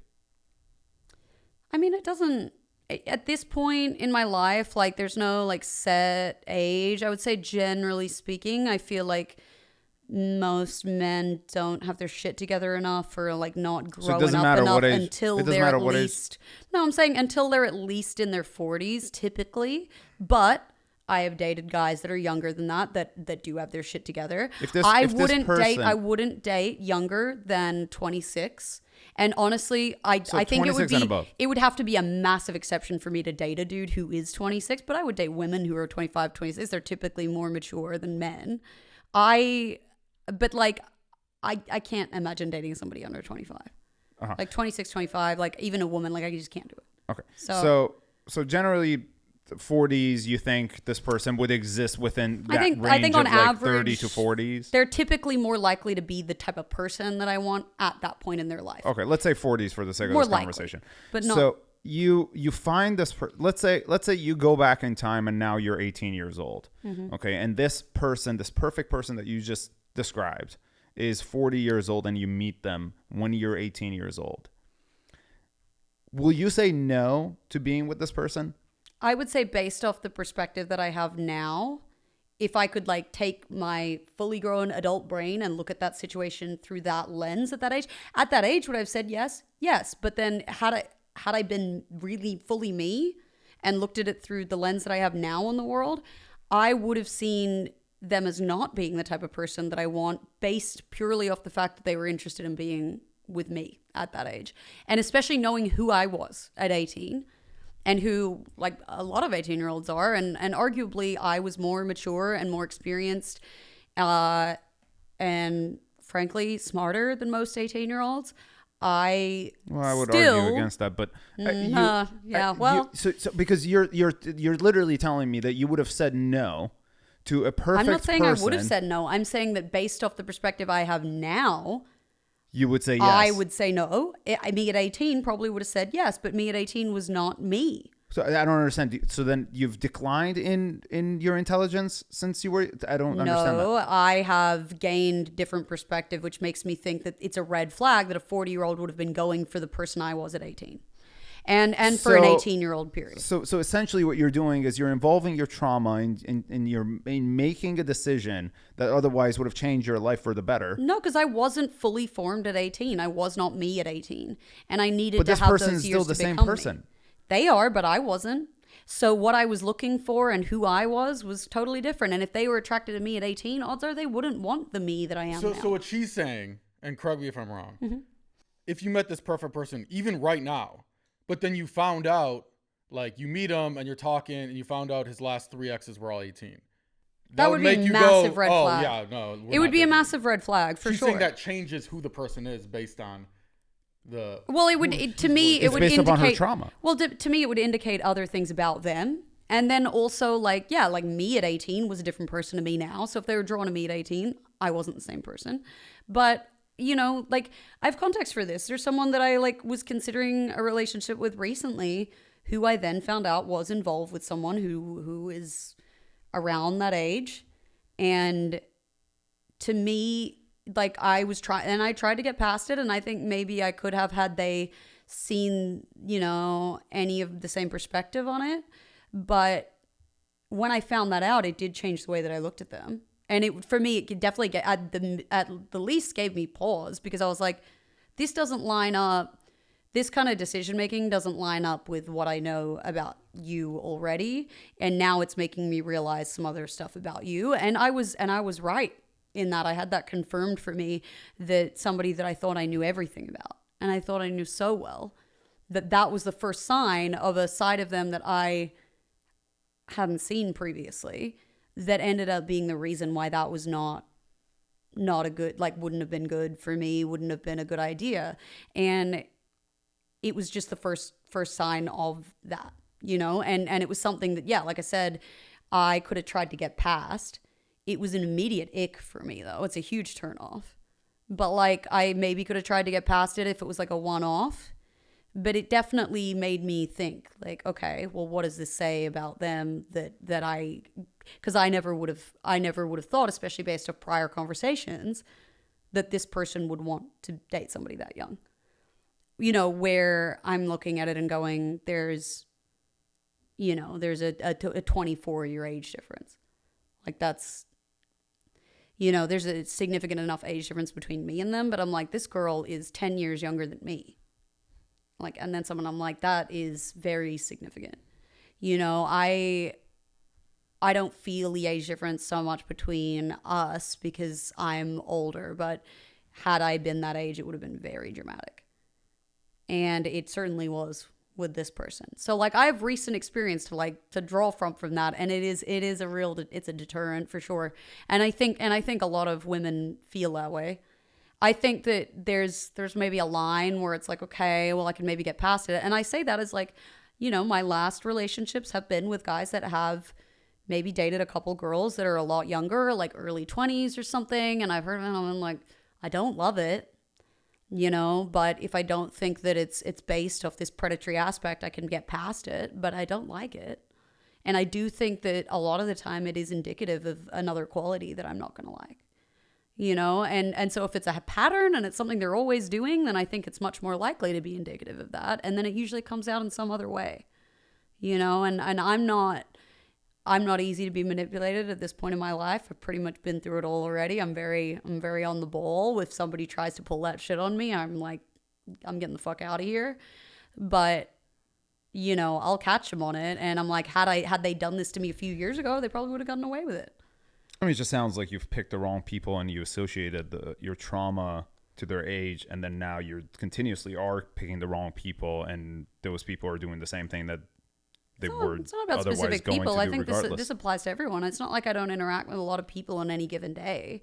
Like, if I wanted to go out and get a husband right now, I could. I could go out. That might sound conceited, but I could. There's still plenty of men that are interested in me and, you know, are telling me, oh, God, like, you're the love of my life, I want to marry you tomorrow, that barely know me. I could do it. I could do it today. Bastiano's cat could go out and get a husband right now. I mean, that's... Yeah, but Bastiano's cat is incredibly cute. You know, I'm not as cute as Bastiano's cat. Let's be real. I don't understand. You know, that none either. of us are. We're all aspiring to be that adorable. But like, he's pretty old in cat years too, and still wait, looks really? good. Yeah, still looks still cute. looks like a baby. Yeah. No, but cats, it's like every year is 7 years or No, something, I so wanna they go age find fast. him. Yeah. No, but like I mean, that's true. But like, yeah, I could go and do that. But will I? Do I want to settle? Would I do that now just to be with whoever? No. Like, I know what I want and what I'm attracted to and what works for me and what would work for me. And I've learned that more and more and more the older I've gotten. And through these types of experiences, yeah, sometimes through the negative stuff, you figure out that stuff. But a lot of the time, it's not teaching me, oh, I don't want that thing or that thing's bad. It's teaching me how to see the signs of those qualities sooner. Because as much as I've seen... I would argue you haven't learned at all to see these signs. No, but I have, because now I walk away when I see those signs. I have been in relationships with people who have been able to convince me that they are all of the things that I want, because they know that that's what I want, and they're acting. And so like Zach, like I've heard you say recently, even like on the podcast, like, oh, women don't like nice guys. Women go for fuckboys. Women go for assholes. Yeah, I 100% disagree with that. 100%. And you want to know why? Because myself and every other woman I know, we don't like men who are mean to us. We like men who are nice to us. But men who are like that pretend to be nice until women get attached, and then you see their true colors. And yeah, sometimes there's red flags and there's signs that get past you in the beginning, and then you learn how to identify those, like, easier as you get older. But like, there's a lot of stuff that, like got past me in terms of like, oh, that should have been a Heidi, hint. next time you start dating somebody, introduce this man to me, and I will in 30 minutes give you a rundown of what's wrong with him. See, here's the thing. I Every can do single that time. myself now, But it took see, me you a while can't. to like get that skill. No, See, I don't. can't. I don't think you can. I think in 5 years, you and I will have the same exact discussion because you've dated multiple people who have continuously shown you somehow they have very good traits, and then you ended up realizing that they But weren't. you want to know why I don't get into that position now? Because I have gotten so good at seeing the things that they're trying to conceal about themselves earlier than before, you know? So now, instead of me getting into a what's the goal? relationship and figuring it out, I see it like a date or two in, and then I walk away. Whereas me previously, like I would have been like, oh, but there's all these good things, and and I'm trying to ignore those things, and I'm focusing on the image that they want me to see, and I'm ignoring that stuff until I'm attached and I'm in this, and then it feels too hard to leave once they start being a complete piece of shit and who they really are. Now I don't even get that far because I walk away as soon as I see something that I don't like. And that unfortunately means that I walk away from pretty much everybody. I'm like really not, that's what I'm saying. I'm like not even, I can't remember the last time someone made me like, that I didn't already know, like someone new made me consider like, oh, I want to like get in a relationship. Because I immediately see shit and I'm like, no, I'm good on that. Like I know what that's going to turn into. And I know how to see it earlier now, and I'm not willing to take that risk. Like, but here's where I think you don't know what you actually want, because girls say this all, oh, I want nice guys. Yo, you want to know something? Every time I go to Chipotle, all the guys who work there are so nice. 100%. All of them are nice, but they're fucking losers. but you so can don't want, wanna date them you 'cause can they're a want loser. more than someone just being nice. You can want someone to be nice and also want them to have other qualities. But just because someone doesn't want to date someone who's nice, but like has like, I don't know, isn't doing anything with their life, for example, right? That doesn't necessarily mean that they don't like nice people. I mean, it yeah, just like, means don't like get me wrong, I'm like- not being a good person is more important, but it's also all important. All the things that you want in someone are going to be important. Like, I'm not going to date anyone ever again who can't pay their own bills. And I've never been that person who prioritizes money when it comes to dating ever, which I've communicated, and that's, trust me, that is evidenced by my last couple of relationships. Like, you can look into it. Yeah, go to Broke. Chipotle. We Real believe broke, you. okay? We But I believe you. was like, I don't care. I don't care if they're broke. I love them. I don't care. Now I care. They don't need to be loaded, like, oh my God, spoiling me rotten and spending ridiculous amounts of money and like insane amounts of wealth. That I don't care about, but they have to be like able to pay their own bills. I'm not wealthy enough to be with somebody who doesn't like have their finances together and can't take care of themselves. I cannot be the benefactor in another relationship. I left my last two like long-term relationships. I left in massive amounts of debt because of the other person. And I cannot do that again. I can't do it. But Heidi, that says a lot more about you than it does about the man, though. No, it says a lot about the man too. It says nothing about the man. It actually says a lot of good things about the man, because the man managed to somehow get you to pay his fucking bills. That's not a good thing. That doesn't say a good thing It's about a great him. thing as far as he's concerned.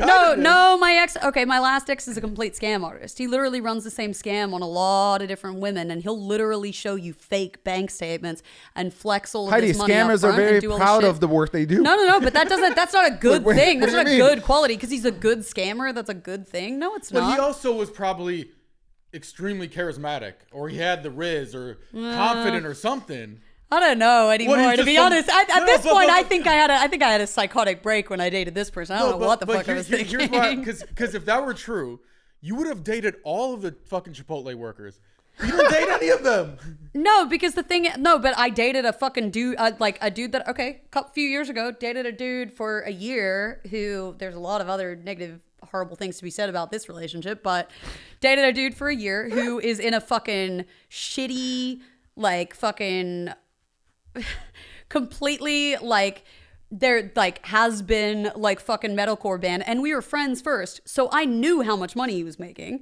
I knew that he was delivering groceries for a living during COVID, and then he stopped doing that to work on his fucking band full time and have me fucking take care of all our finances. But even then, I knew what the band was paying him. I knew what he was making from doing fucking Instacart. I knew whatever. I knew all of this from the jump before we got together. I knew that he lived in a fucking shared shitty apartment in North Hollywood with 2 other roommates and fucking like, I knew that he had one set of brown and blue polyester sheets with holes in them. And I took care of his whole situation and put him in a way better spot for the girl he ended up with. You knew all this stuff. He must have been fucking charismatic. He must have been tall and good looking. Nope. Or something. You want to know what? He's 5'9". I'm 5'8". He's 5'9". He's scrawny. He was not my type physically. I wasn't attracted to him physically to begin with. He has a really, really severe speech impediment. Like he can't speak a single word without a massive stutter. I had to talk for him. I had to do everything for him. I helped him with his career. I made all his phone calls for him. I cleaned. I did all his laundry. I cooked. I worked 6 days a week. I worked 4 doubles a week, taking care of both of us, and was just working myself to the bone. This dude was abusive as fuck and treated me like shit and was physically, emotionally, mentally abusive. He did not bring like fuck all to the table. I fell in love with him at the time because he was broken. No, because I was fucking broken. Well, both of you. But like but he just is. He's a narcissist, and he's very manipulative, and he's very good at it. How? Okay. And I was susceptible to it at the time. I'm not susceptible to it anymore. But you're proving my point.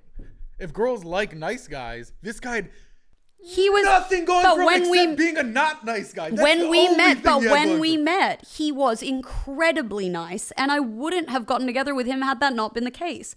That was what appealed to me in the first place. He was narcissists are very good at putting a mask up and acting and pretending to be someone that they're not. Well, what did he do that was so nice? When we first met, we were friends first.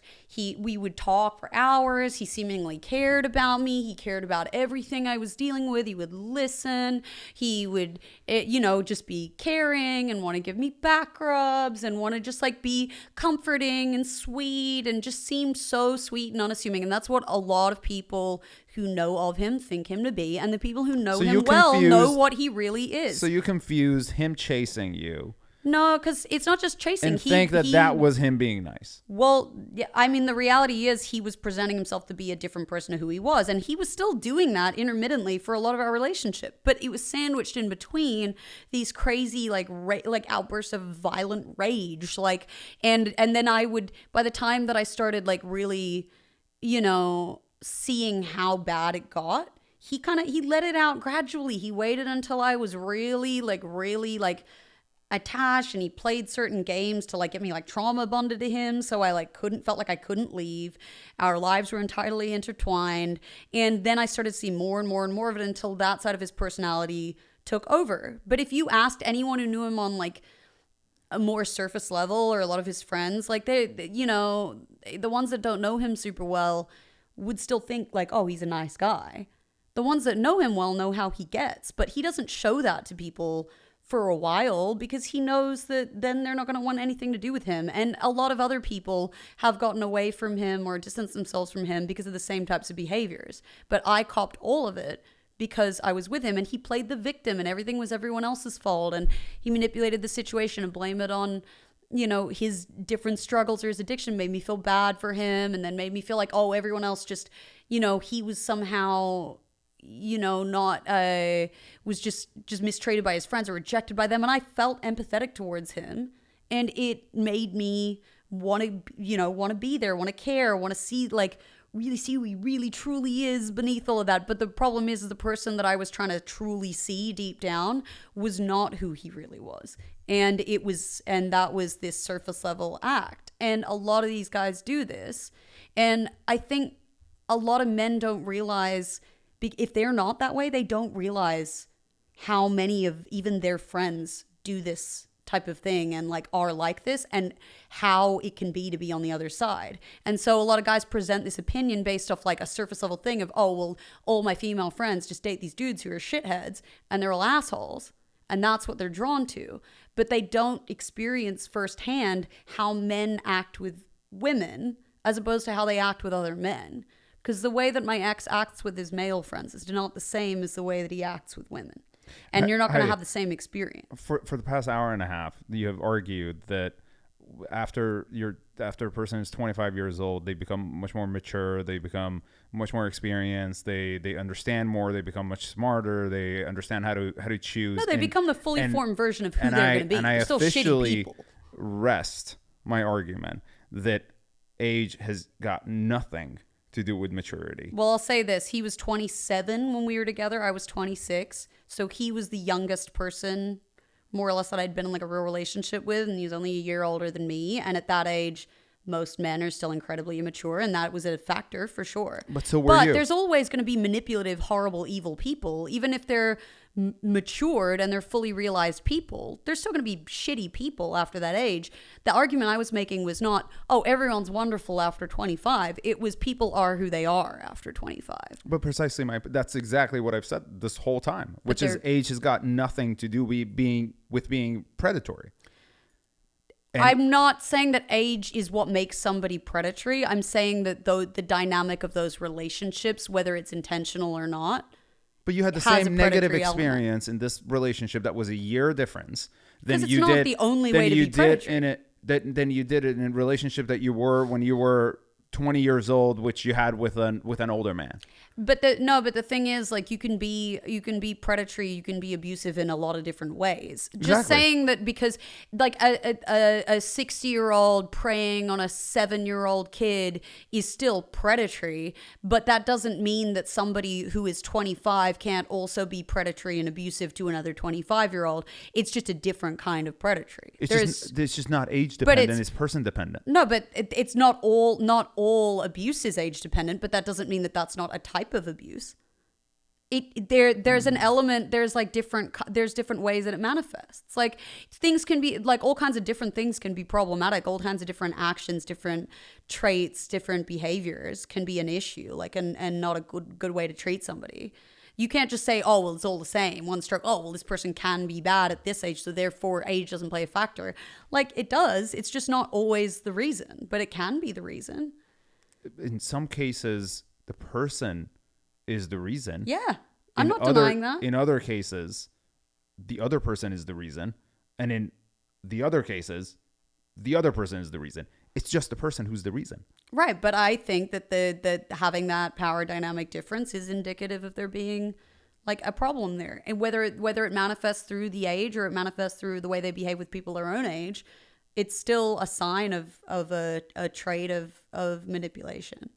Is what I was getting at. I'm not saying that, like, oh, this is the only way that someone can be bad to someone. That's all I'm saying. Like, I have had relationships with people closer to my age that have not been good, obviously. And I've had relationships with people much older that have not been bad in all of those ways. But the nature of the relationship was problematic, whether it didn't have those horrible aspects or not. Because whether it was like an active, abusive thing like that, like, they were still having an effect on me that ultimately was not doing me any good in the long run. And even with people that were not mistreating me, it just is, there was an issue with that was not sustainable. You're arguing that the person who was not mistreating you just because they were older than you, somehow they were a negative influence on you? Well, frankly, yeah. Like, looking back on it, a lot of those I had relationships when I was young that were with much older people that didn't contain any of those types of horrible things maybe that I had with exes as an adult.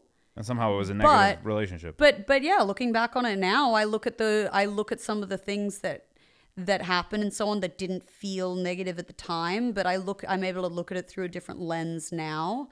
And I don't think that it had a positive impact on me to have those relationships at that age, even though they weren't necessarily being cruel or, like, mean to me. Like, that's not the issue. The issue is that it put me in situations that I might have otherwise not put myself in, but I was influenced into, not necessarily through any, like, apparent malicious intent, but just because I was more susceptible to that influence because I was young. And I do think that, like, I wasn't able to exist as a fully present person in that relationship at that age the same way that I would have had I been in a relationship with that person when I was older.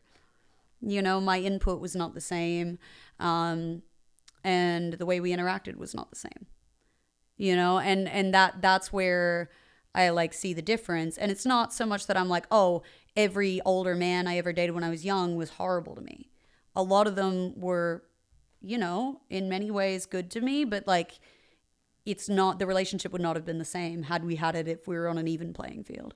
And I was older and I was able to like view things differently and understand the things that they were saying and doing differently. And maybe I would have had different input, you know, and I would have. It just sounds like you're very defensive towards men who are better than you. Men who are better than me. I'm going to tell you right now, there ain't a man on this planet who's better than me. And we can evidence this by the fact that there's not a single man I've ever been involved with who hasn't tried to come back multiple times. So, you know, I stay on their mind forever. Okay, but what about Elon Musk? Is that a joke? Man is better than me financially, but in no way as a person is that man better than me.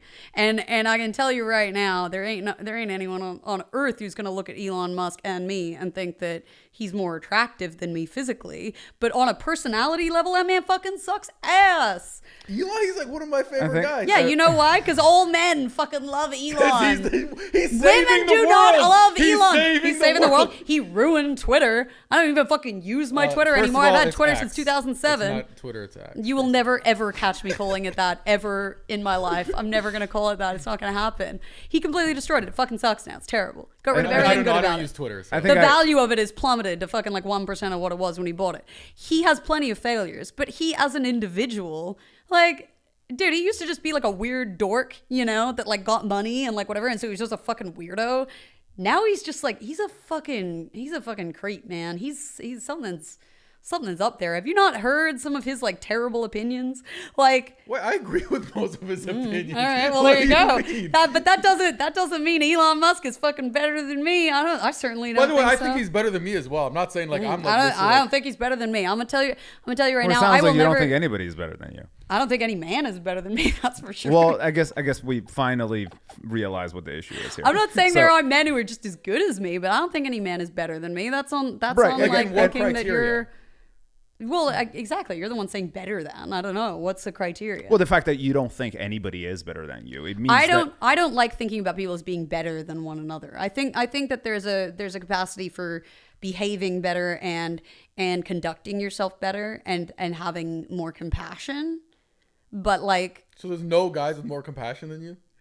Hmm. Trust me, I met some simps have level 100 compassion. no, Like, you know these what? dudes got the gold medal. You know in what? compassion. You know what? Actually, no. I'm going to retract that statement. There are some As men you on should. this. There are some men on this planet that are probably better people than me. I try and be like, you know, the best person that I can be, and I try and live my life in a way that I can like respect myself and feel like I'm not contributing in a negative way to the world, like as much as I feel capable. But yeah, there've been some people throughout time who are just like unbelievably selfless to a degree that I don't feel is achievable for me. But in terms of like, in terms of like better than you in terms of like dating and whatever, and like too good for someone, like I don't know. I don't really view people in that way because I think that's usually quantified by looks or by money or by like status or something like that, and I don't think any of that really means I mean, there are anything. multiple criteria. It doesn't have to be just money or looks. It could be intelligence. It could be compassion, like you said. Right. Like you said, it could be IQ. It could be ability to. That being said, to I am definitely a deal better with- person than Elon Musk. I'm gonna just leave it on that one. No, sure. What? An IQ? Nobody. No, nobody it's a on better the, person. I Oh, didn't say better person. it's- I mean, But that being said, I don't know what his IQ is. I have a much higher IQ than you might think. I'm not saying yours is low. I'm just saying that. dude I is, could like, guarantee off you the it's not planet. higher than Not Elon Musk. Elon Musk. Should we Google But it? I'm curious. It doesn't matter if you Google it or not. The reality is, Well, I know even if what you mine Google is. It's it, a rocket that goes to I'm not space. saying I'm smarter It than is him, but I don't think he's a better person than me. I mean, I don't know. IQ is fucking irrelevant, whatever. But like, there's perhaps to somebody I who mean, doesn't care about IQ. I have an IQ of 145, which is Mensa level genius. So if I was going to harp on IQ as having value, then that would be because I wanted to say, oh, well, I'm like the smartest person in the room. IQ is not an accurate measure of a lot of types of intelligence. It's a measure of logic. First of all, I would look at this website that you took this IQ test on. I did not take it on a website. Okay, I had to go through a lot of extensive neurological testing when I was growing up. So I have had that test administered many times. I've always landed somewhere in the mid 140s range.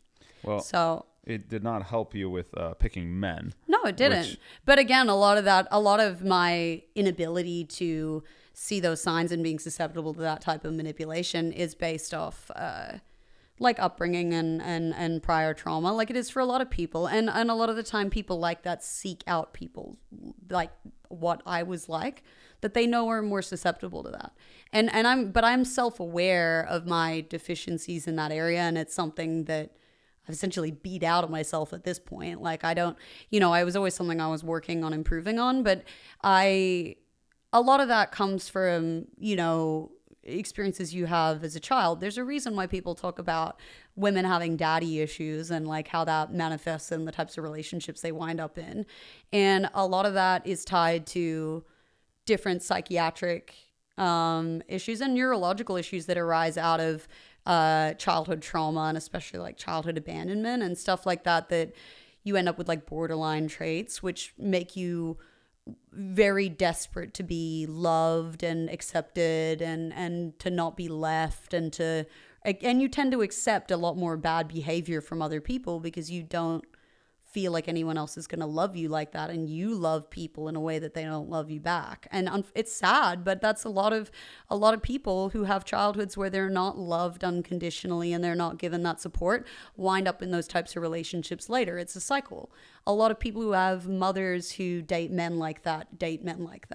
And that's been a cycle in my family, like generation after generation. The women have like wound up in the same types of relationships that our mothers were in.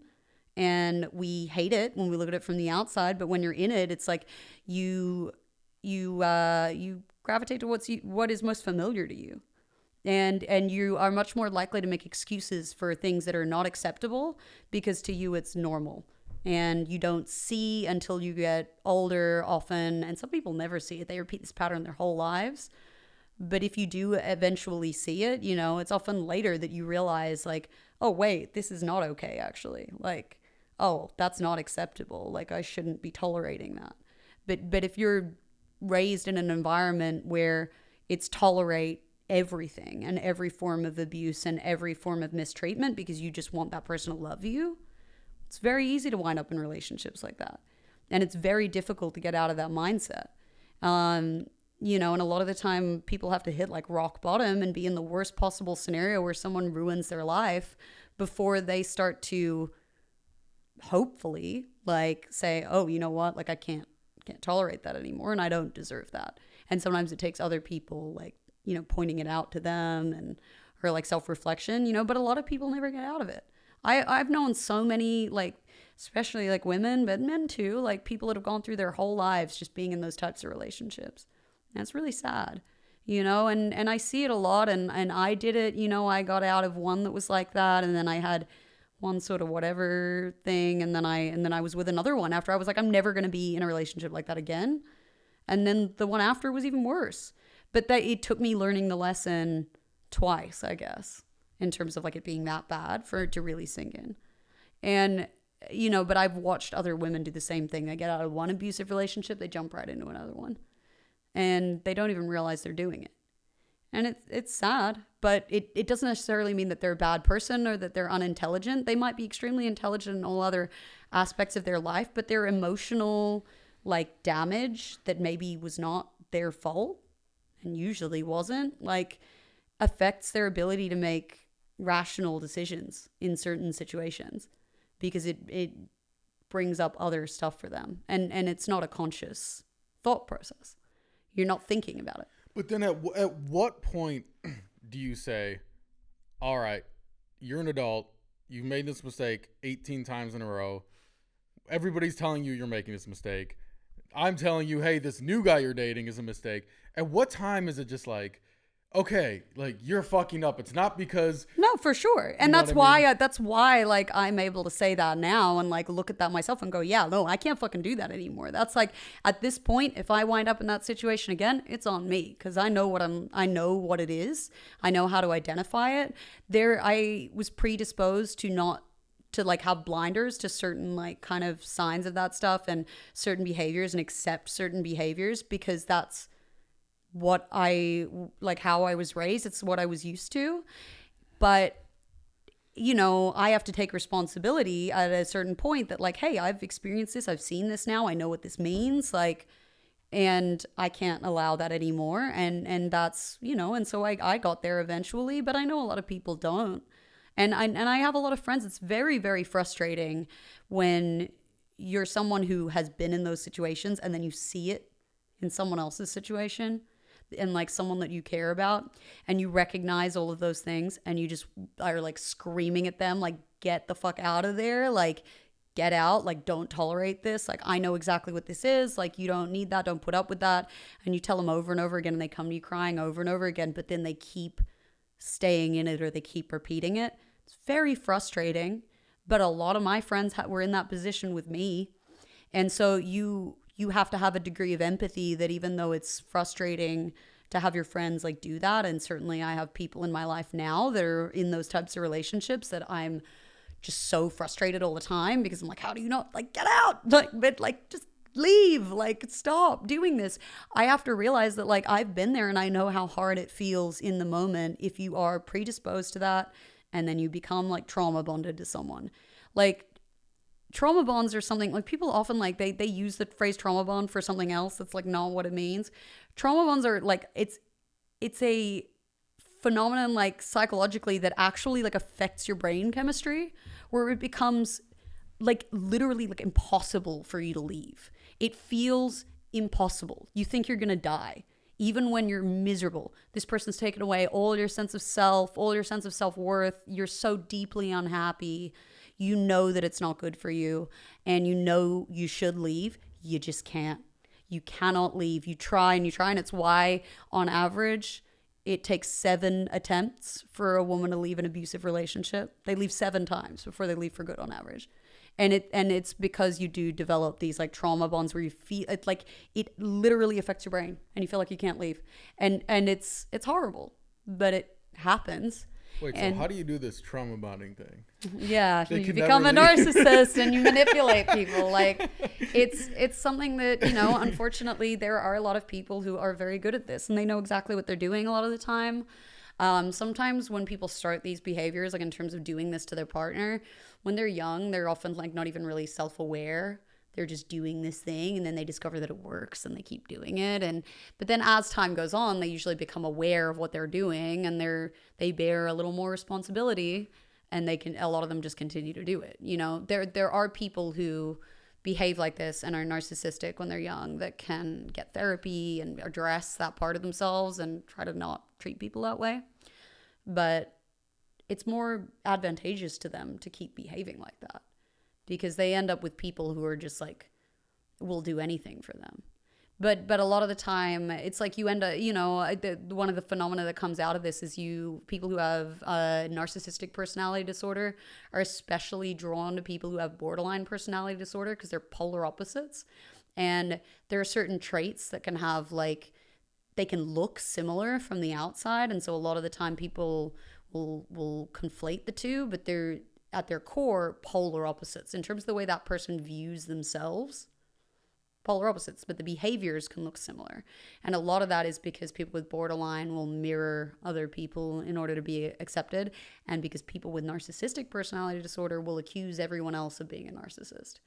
And, but they're drawn to one another because borderlines like are looking for somebody to give them the type of love that they put out. And narcissists are very good at pretending and acting and emulating exactly what that person wants them to be in order to like suck them in. And they like borderlines because borderlines will never leave them.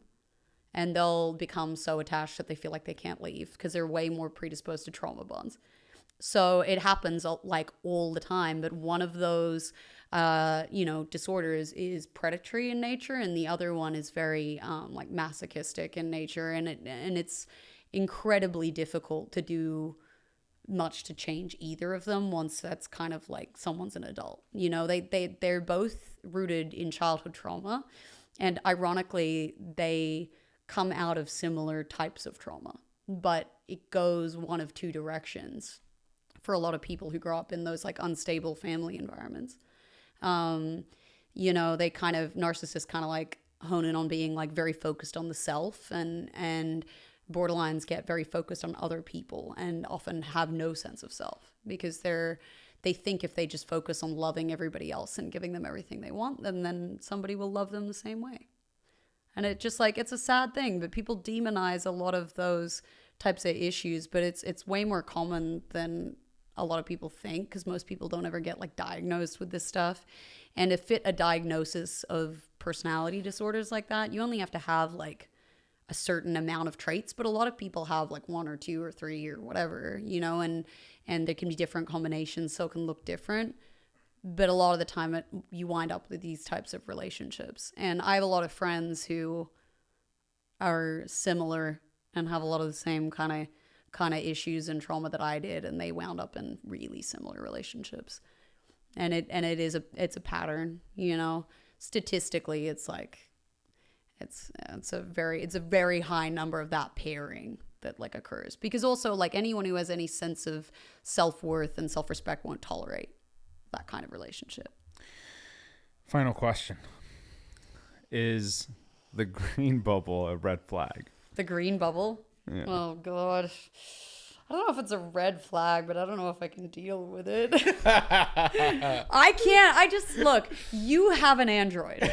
When I text you, it like just triggers like a little part of my brain that's just like, no, I agree. It hurts my inner child. Like a little, something about it that's just itchy. And I say this as someone who for a few years, I left the iPhone behind and I had Androids and I was like, nah, they're better. And then those ones started sucking too. And I was like, all right, I'm going back to the iPhone. I want proper emojis. But like, because you couldn't, like the apps were not right. The emojis weren't right. Everything was wrong. And now I hate Apple. I hate so much about iPhones. But there's just, iMessage is just this beautiful thing that just works cohesively. And you have a group chat or you send pictures and it works right. MMS, like we're still doing that, and then I'm gonna get this grainy little tiny image, or we're gonna have a group text and like someone's gonna react to something and then it's gonna send a text saying so and so laugh reacted to this text, and it'll send it like 8 times. Well, that's an Apple problem. So no, that's an Android. That's one person in the group chat has an Android problem. No, that is an Apple problem because Apple refuses to change their messaging system, which is still SMS, I know, and I've seen that argument many times. Well, it's old as fuck. So, but why would they change it to include Androids when it's one of the things helping them have a monopoly? They don't want to integrate Android devices into iMessage. It's upgrading. So Apple is choosing to be at a lower level technologically in order to keep this system. What are you talking about? Androids run on the ancient system. They run on text. iMessage sends through Wi-Fi, through data. Like it doesn't go through. I don't think you know what you're talking about. The system on Androids is the system we always had. I had a flip phone. It ran through texts on the same way that Androids still run through, where you have MMS and you have SMS. iMessage is neither of those things. It's basically Messenger or something, but it's like built in. But that's your text app. It's an online messaging. That is not what's happening. You're talking about iMessage, but their texting still is SMS. Whereas with Androids, that's not what they're using. Do you know how the Android system actually works, or are you just saying this? No, I do. Look this up. The Android system, when you send a text, it pings up to the satellite, then pings down back to the little tower. And I don't think it's changed. And then they take a note, they write it out, they put it in a dove, and then he flies it over to the other fucking Android phone. That's how Androids work. Oh my These God. fucking Stone Age technology. I got walkie-talkies for a couple of my friends who have Androids that like this, and I'm like, when you're in range, I that's cannot- what we're Service is doing. better. The We have service is radios better. now. What's up? I cannot wait to destroy you both in 2 seconds. Do it. Give me a Destroy us. I want to see it. with my Android. With your Android? Jesus Oh, Christ. God. What are you going to do? Throw it at our heads and it's going to crack our skull because it's massive? What is it gonna light on fire and explode like the Galaxy? I don't even know. that you What can't bring phone on do you have? I planes? know it's an Android. I don't know which one. Which one? One of the ones that explodes? Because Samsungs have had Yeah, a you strong can't history bring them on of that. planes. Yeah, I don't they know. might There's been a lot of explode. Samsungs that have exploded. I don't know about how many iPhones have done that. What are you gonna do? Send us a video that looks like World War II footage because it's so fucking grainy? It's okay. Let me destroy you. I like that both. we're filming on iPhones, though. But we're gonna make an argument for Androids Let me destroy you both in seconds. in seconds. Yes. You know, and I say this as someone who I am a Windows girl. Like, I cannot do Macs. Apple as like a computer system, can't do it. I hate it. But as a phone, No, like, computers. I've never got. My buddy had a Windows. Every like 2 months, his computer just be sitting there. He'd be like, "Don't unplug it." Because I got to run the antivirus software for 48 hours. And then it would get another virus a week later. However, I grew up with them and I cannot adjust to a Mac. And also, like, the fucking wheel of death, man, I can't deal with that. It feels like it happens every 2 seconds. I had family members who would have Mac, like, home computers. I go stay there and I'm like, every time I come here, you guys have a new one of these $6,000 computers. And every single time, it's already not working. Oh yeah, mine never does that. Never has the wheel of death. Yeah. I don't like it. I don't like the way that you have to scroll in reverse for it to scroll. I don't like It's intuitive. It's like you're It's pushing. the least intuitive. No, it is it's the like- opposite it makes direction sense. to every other computer where because you're going it's like down. you're pulling it. It's like you're pulling Yeah, it because you're up. going down instead of going to go up to like. No, I fucking hate that. It feels like when you've got like a mirrored like camera. I don't like it. I don't like it. I'm not about that that Apple computer life. And honestly, if everyone didn't have iPhones and it wasn't such a good system that worked within the network of most people's phones, I don't know if I would prefer it as a phone. But the fact that it's so common and they have this just easy format that everyone runs on, like, do you remember, I can't remember what they were called here. Do you know what a hip top is? They were called something different here. I think sidekicks were the American equivalent. Oh yeah, that we had sidekicks. That they were like similar, but their texting ran through email. Was that a thing here? I have no idea, honestly. It was before my time, I think. Oh, fuck you. You're older than me. It was not before your time. When I was in high school. I didn't have okay? cell phones back. My parents didn't let me have them when I was like. I had a phone with an antenna. I had a brick phone. That's yeah, gonna yeah. age me, but I had that. That was my first phone. All right. So Apple is still using MMS and SMS versus But only with Androids. versus Android, which uses RCS. Now, SMS and MMS are the old system that Apple is refusing to get rid of, whereas RCS is what Android uses. But now, we only use MMS and SMS with Androids. With other iPhones, you don't use This that. is what you're. But the system has been adapted by Apple, which is refusing to get rid of, regardless of what you're arguing here. If they adapted the more newer version, which is RCS, this wouldn't be an I'm issue. not saying but that the they older couldn't solve version- this, but it's not in their best interest to do so because the current system they have deters people from getting Androids. They want a monopoly. Like, just and winning. this They're is just part of the winning. reason. If they changed it immediately, half the people who have iPhones would get Androids. If it worked like that, that is the main reason a lot of people have iPhones. Which is going It's to not happen 'cause very it's a better soon. phone in a lot of other ways. So once it happens, They've been forced to then change the plug now. you've got nothing to talk about. Yeah, well, once I'm a Right, billionaire, once it I'll be a happens, billionaire. sure, I'm but not it a hasn't billionaire, happened. so- And right now, But the problem green is, text bubble this drives is- me fucking Zach, insane. for somebody who says you should take responsibility when you're the problem, you should take responsibility when you're the problem. wanna ask you something. Apple is the company that is not adapting the newer technology. Because they're- You're the problem. I'm not No, saying it's that not they're being not the smart. problem, It's but being it's being manipulative, like I you agree. said. I Like don't you said, a like person them. shouldn't be. I agree. I don't You like them said as a company. person shouldn't be a bad I influence think on the Apple world. is unethical, manipulative, horrible. They want this monopoly. I hate them as a company. I also hate the green text bubble. Apple has successfully manipulated us into having iPhones. Manipulated you, not us. No. You. Yeah, us. And you. But I want to But ask, not us. Yeah, but guess what? Because I have not been But manipulated guess by what? anybody. They've done it, and it is what it is. Is it ethical? No, but I don't see why they wouldn't want to change it. Like they're doing it. It's making them a lot of money. Androids, I want to ask you something though, because the iMessage, part of the advantage to it being iMessage and not RCE, whatever the fuck you're talking about, RCS. Like, is it runs through the internet. So you can have no SIM card, you can have no service, no anything, and BlackBerry had this technology. No, okay, so so did HipTop. That's what I'm talking about. It was through email. It's not some genius technology. Yeah, but those were through emails. I'm not saying it's genius. I'm just saying I like it. It's a nice little quick interface. It works. It's helpful in a lot of situations. When I'm at work, I don't have service. I work underground. So when I'm on Wi-Fi, I'm not completely cut off from the world. You know, I can still get texts. You can get FaceTimes. You can get FaceTime audio calls. Like, you can get internet calls. And yes, there are plenty of apps that do this too. It's not technology that doesn't exist elsewhere. But the fact that it's integrated as their like base system is very convenient.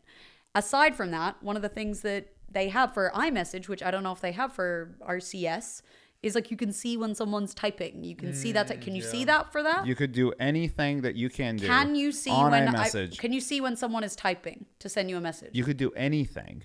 But can you? I'm asking you. Do you see? I'm telling you, yes. Yeah? You could do anything that you can do little... on iMessage. I never get that from with this technology. No, I know, but I guess he's saying that that's because we're on a different system because we're on iPhones. But if it was an Android to Android, do you see the little ...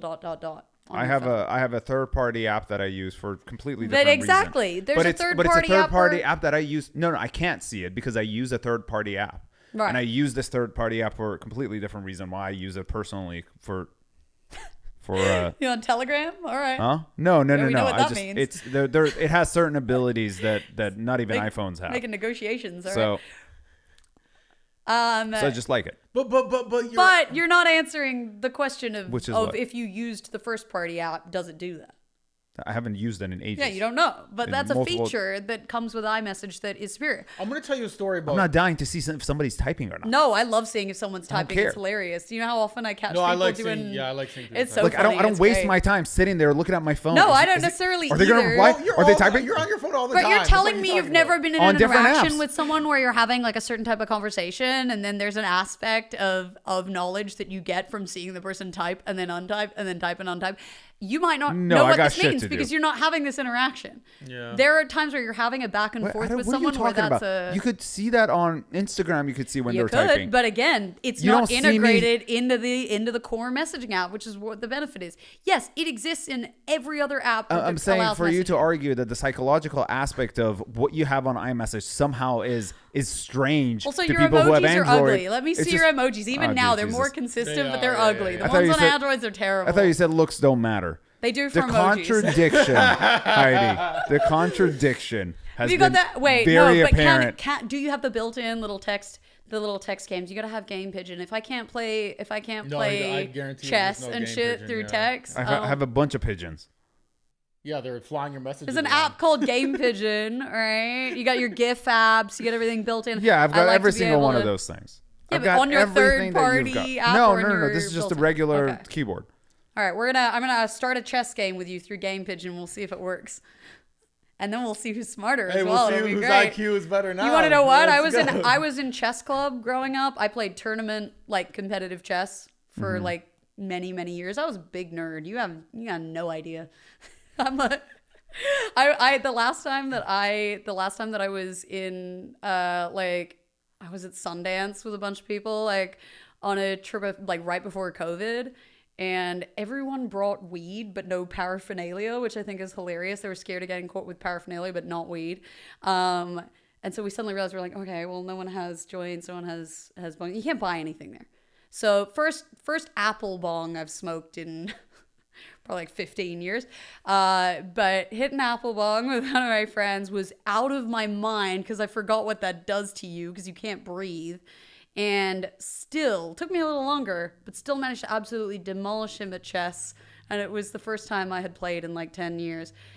There's something dirty trapped in my brain that is not apparent on the outside until I put my glasses on. But well, I hope all those dirty things help you finding the right person in your Dirty future things. endeavors. That's what you said. Something I said dirty nerdy, in my mind. but Oh, nerdy. I thought you said I could be. dirty. I mean, I was like, that makes no nerds sense are to me. freaks, But though. I was. okay.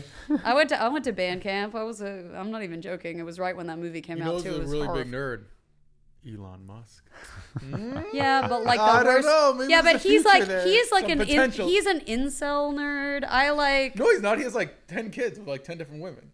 Yeah, He's but definitely not an incel. but he definitely He's not with was 10 an incel. different So the women. mindset is the I'm same. pretty sure he has like No. at least 5 different women with it. He has like 10 kids. It's not with 10 different women. It might be with like 5 or 6. But I'm but pretty sure. but you've got to recognize. All I'm like, saying is that look dude at what fucks. take a look at what Elon looked like 15 years ago, and if Elon was not in the position that he's in life, He looks he pretty would much the not same. be. He would not. No, he doesn't. No, he has- Actually, it he looked has- better, No, he I think. doesn't. He had a lot He of looks better hair now, I plugs. think. He's got a lot. Really? He I looks think better so. now. No, He's maybe still not now, hot, but he like looks 5 better. years ago, 10 years ago was probably his prime. I would say. Nah, yeah, but even now he looks better than he did when he was But younger. it doesn't matter 'cause There's, he's a billionaire. but yeah, that's what I'm saying. All of that is why he's getting laid. Like course. Elon's personality and his appearance and I his don't- everything his- else, he would be an incel. So the mindset is the same. That's not true. His No, I very disagree with first that. wife is very attractive.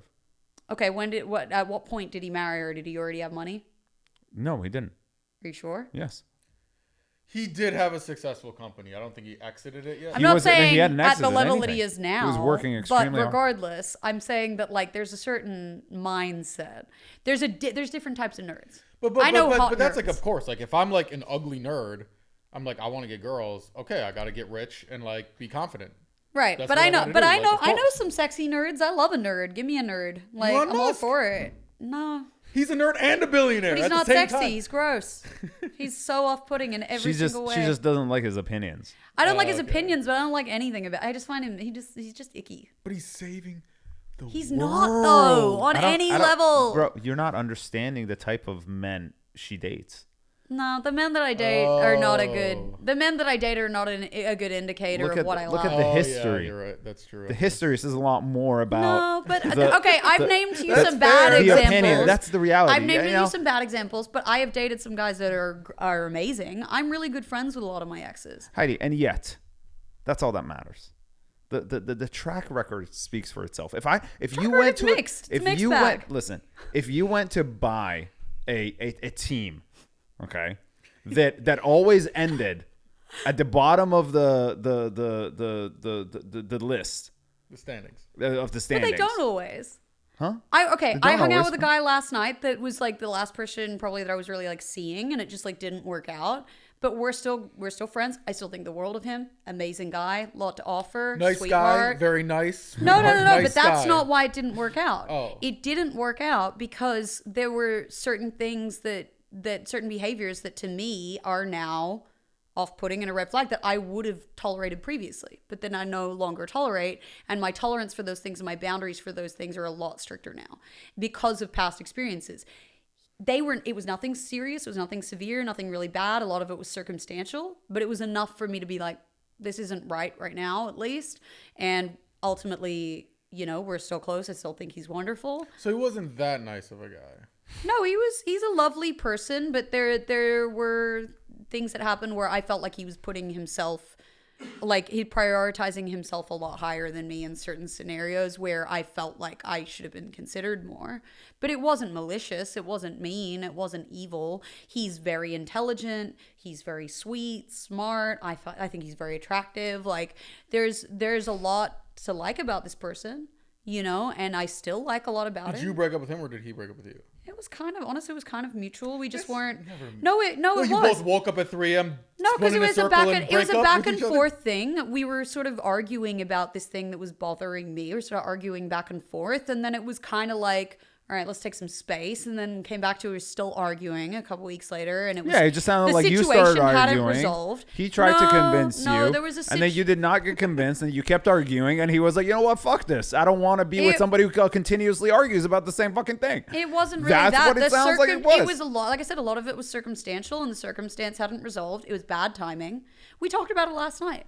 We still have a lot of love for each other. There's nothing bad. I have nothing bad to say about him. The circumstance, the timing, he was not in the right place in his life, and neither was I, and it just wasn't right. And like I don't, and he was pretty salty and like kind of like fuck you when we first like stopped seeing each other, which he now is very apologetic for and regrets. and he still has a lot of love for me That's what I'm too. saying. It doesn't But sound a like it was couple weeks mutual. It later, sounds like you broke no, up but with him. it wasn't really that, because because I was kind of still just being like, hey, like I'm setting a like this. I don't like this. I don't like this shit. And then it was he was the one who was ultimately like, all right, we just shouldn't speak anymore. Then this is done. But it was still like, and then I was like, okay, cool. Well, I'm not going to try and convince you. And then a couple weeks later, he kind of had come back to me and been like, oh, hey, like I miss you. And it was fine. We started talking again. We're cool. We've been cool since. We hang out occasionally. We go see movies. We go whatever. It's like, I'm super comfortable with him. Like there's nothing negative there. It just was bad timing. And now I'm not in a headspace where I want to date anyone. But it's not about him being bad. And I have other exes that it's the similar deal. I have an ex from years ago who's like the best man I've ever known, and like I carried a torch for him for a long time, and like had circumstances been different, it could have been like endgame for both of us. We were great together, but I was living on the other side of the world. We had a lot of difficult stuff going on in our individual lives, and it was a lot of pressure, and it was very difficult, and it ultimately led to things just being too hard. And then time passed and it just didn't work. And sometimes you move on because you have to. And then once you've moved on, it just kind of is what it is. But like, I would never, like, I love and adore him. I don't have anything bad to say about him. I think he's great. Had we met now, might have been different. His timing is a factor sometimes, and both of these guys, like neither of them are like, like have any of these attributes that a lot of guys think women think are so important and prioritize. Like neither of them are like super wealthy or super tall or super whatever, but I love them as people, and next time you find a guy, you want to vet whenever them? That is, let me know. I don't know if I I'll trust let you know. your vetting though. You're gonna be like looking for all the things that you're gonna be like, yeah. iPhone, nope. You're gonna be like, he's toxic and he's rich, he's great for you, and I'm gonna be like, that's a dominant man, and I'm gonna be like, I don't want that. Like, no, we've established that you don't like a dominant man. okay, we know this already. Out of you can mute this. Out of people that we all know, nobody's gonna be good for you. You don't think any of them are good for me? No. Yeah. Here you go. I'm like, who would you match me up with? I love that was like a funny thing when that question got posed to me last time I was here. Of the first question in Truth or Dare is, have you hooked up with anyone in this room right now? And I'm like, nope. I was like, what? Really? And I'm like, yeah. Like, why would I have done that? But apparently I was the only one who could say no. So. Well, I don't know where this question was or who was in the room, so I couldn't tell you. Oh, I do. Yeah. Were you there? I think you were in another room doing something else. Yeah, no, I think I left early because before Truth and Dare and all that. No, that was a. I heard it was a fun one. I have some videos that can never see the light of day of a lot of shit that happened. As is everyone. That's funny. Although actually, one of these I got to show you. Oh, please do. Wait, are you still seeing anyone right now? Are you seeing this? Are you seeing somebody right now? Just show me and then we'll talk later. It'll be good for you. Thanks for coming on the show. Appreciate it. You're welcome. Thanks for watching. Thanks for having me.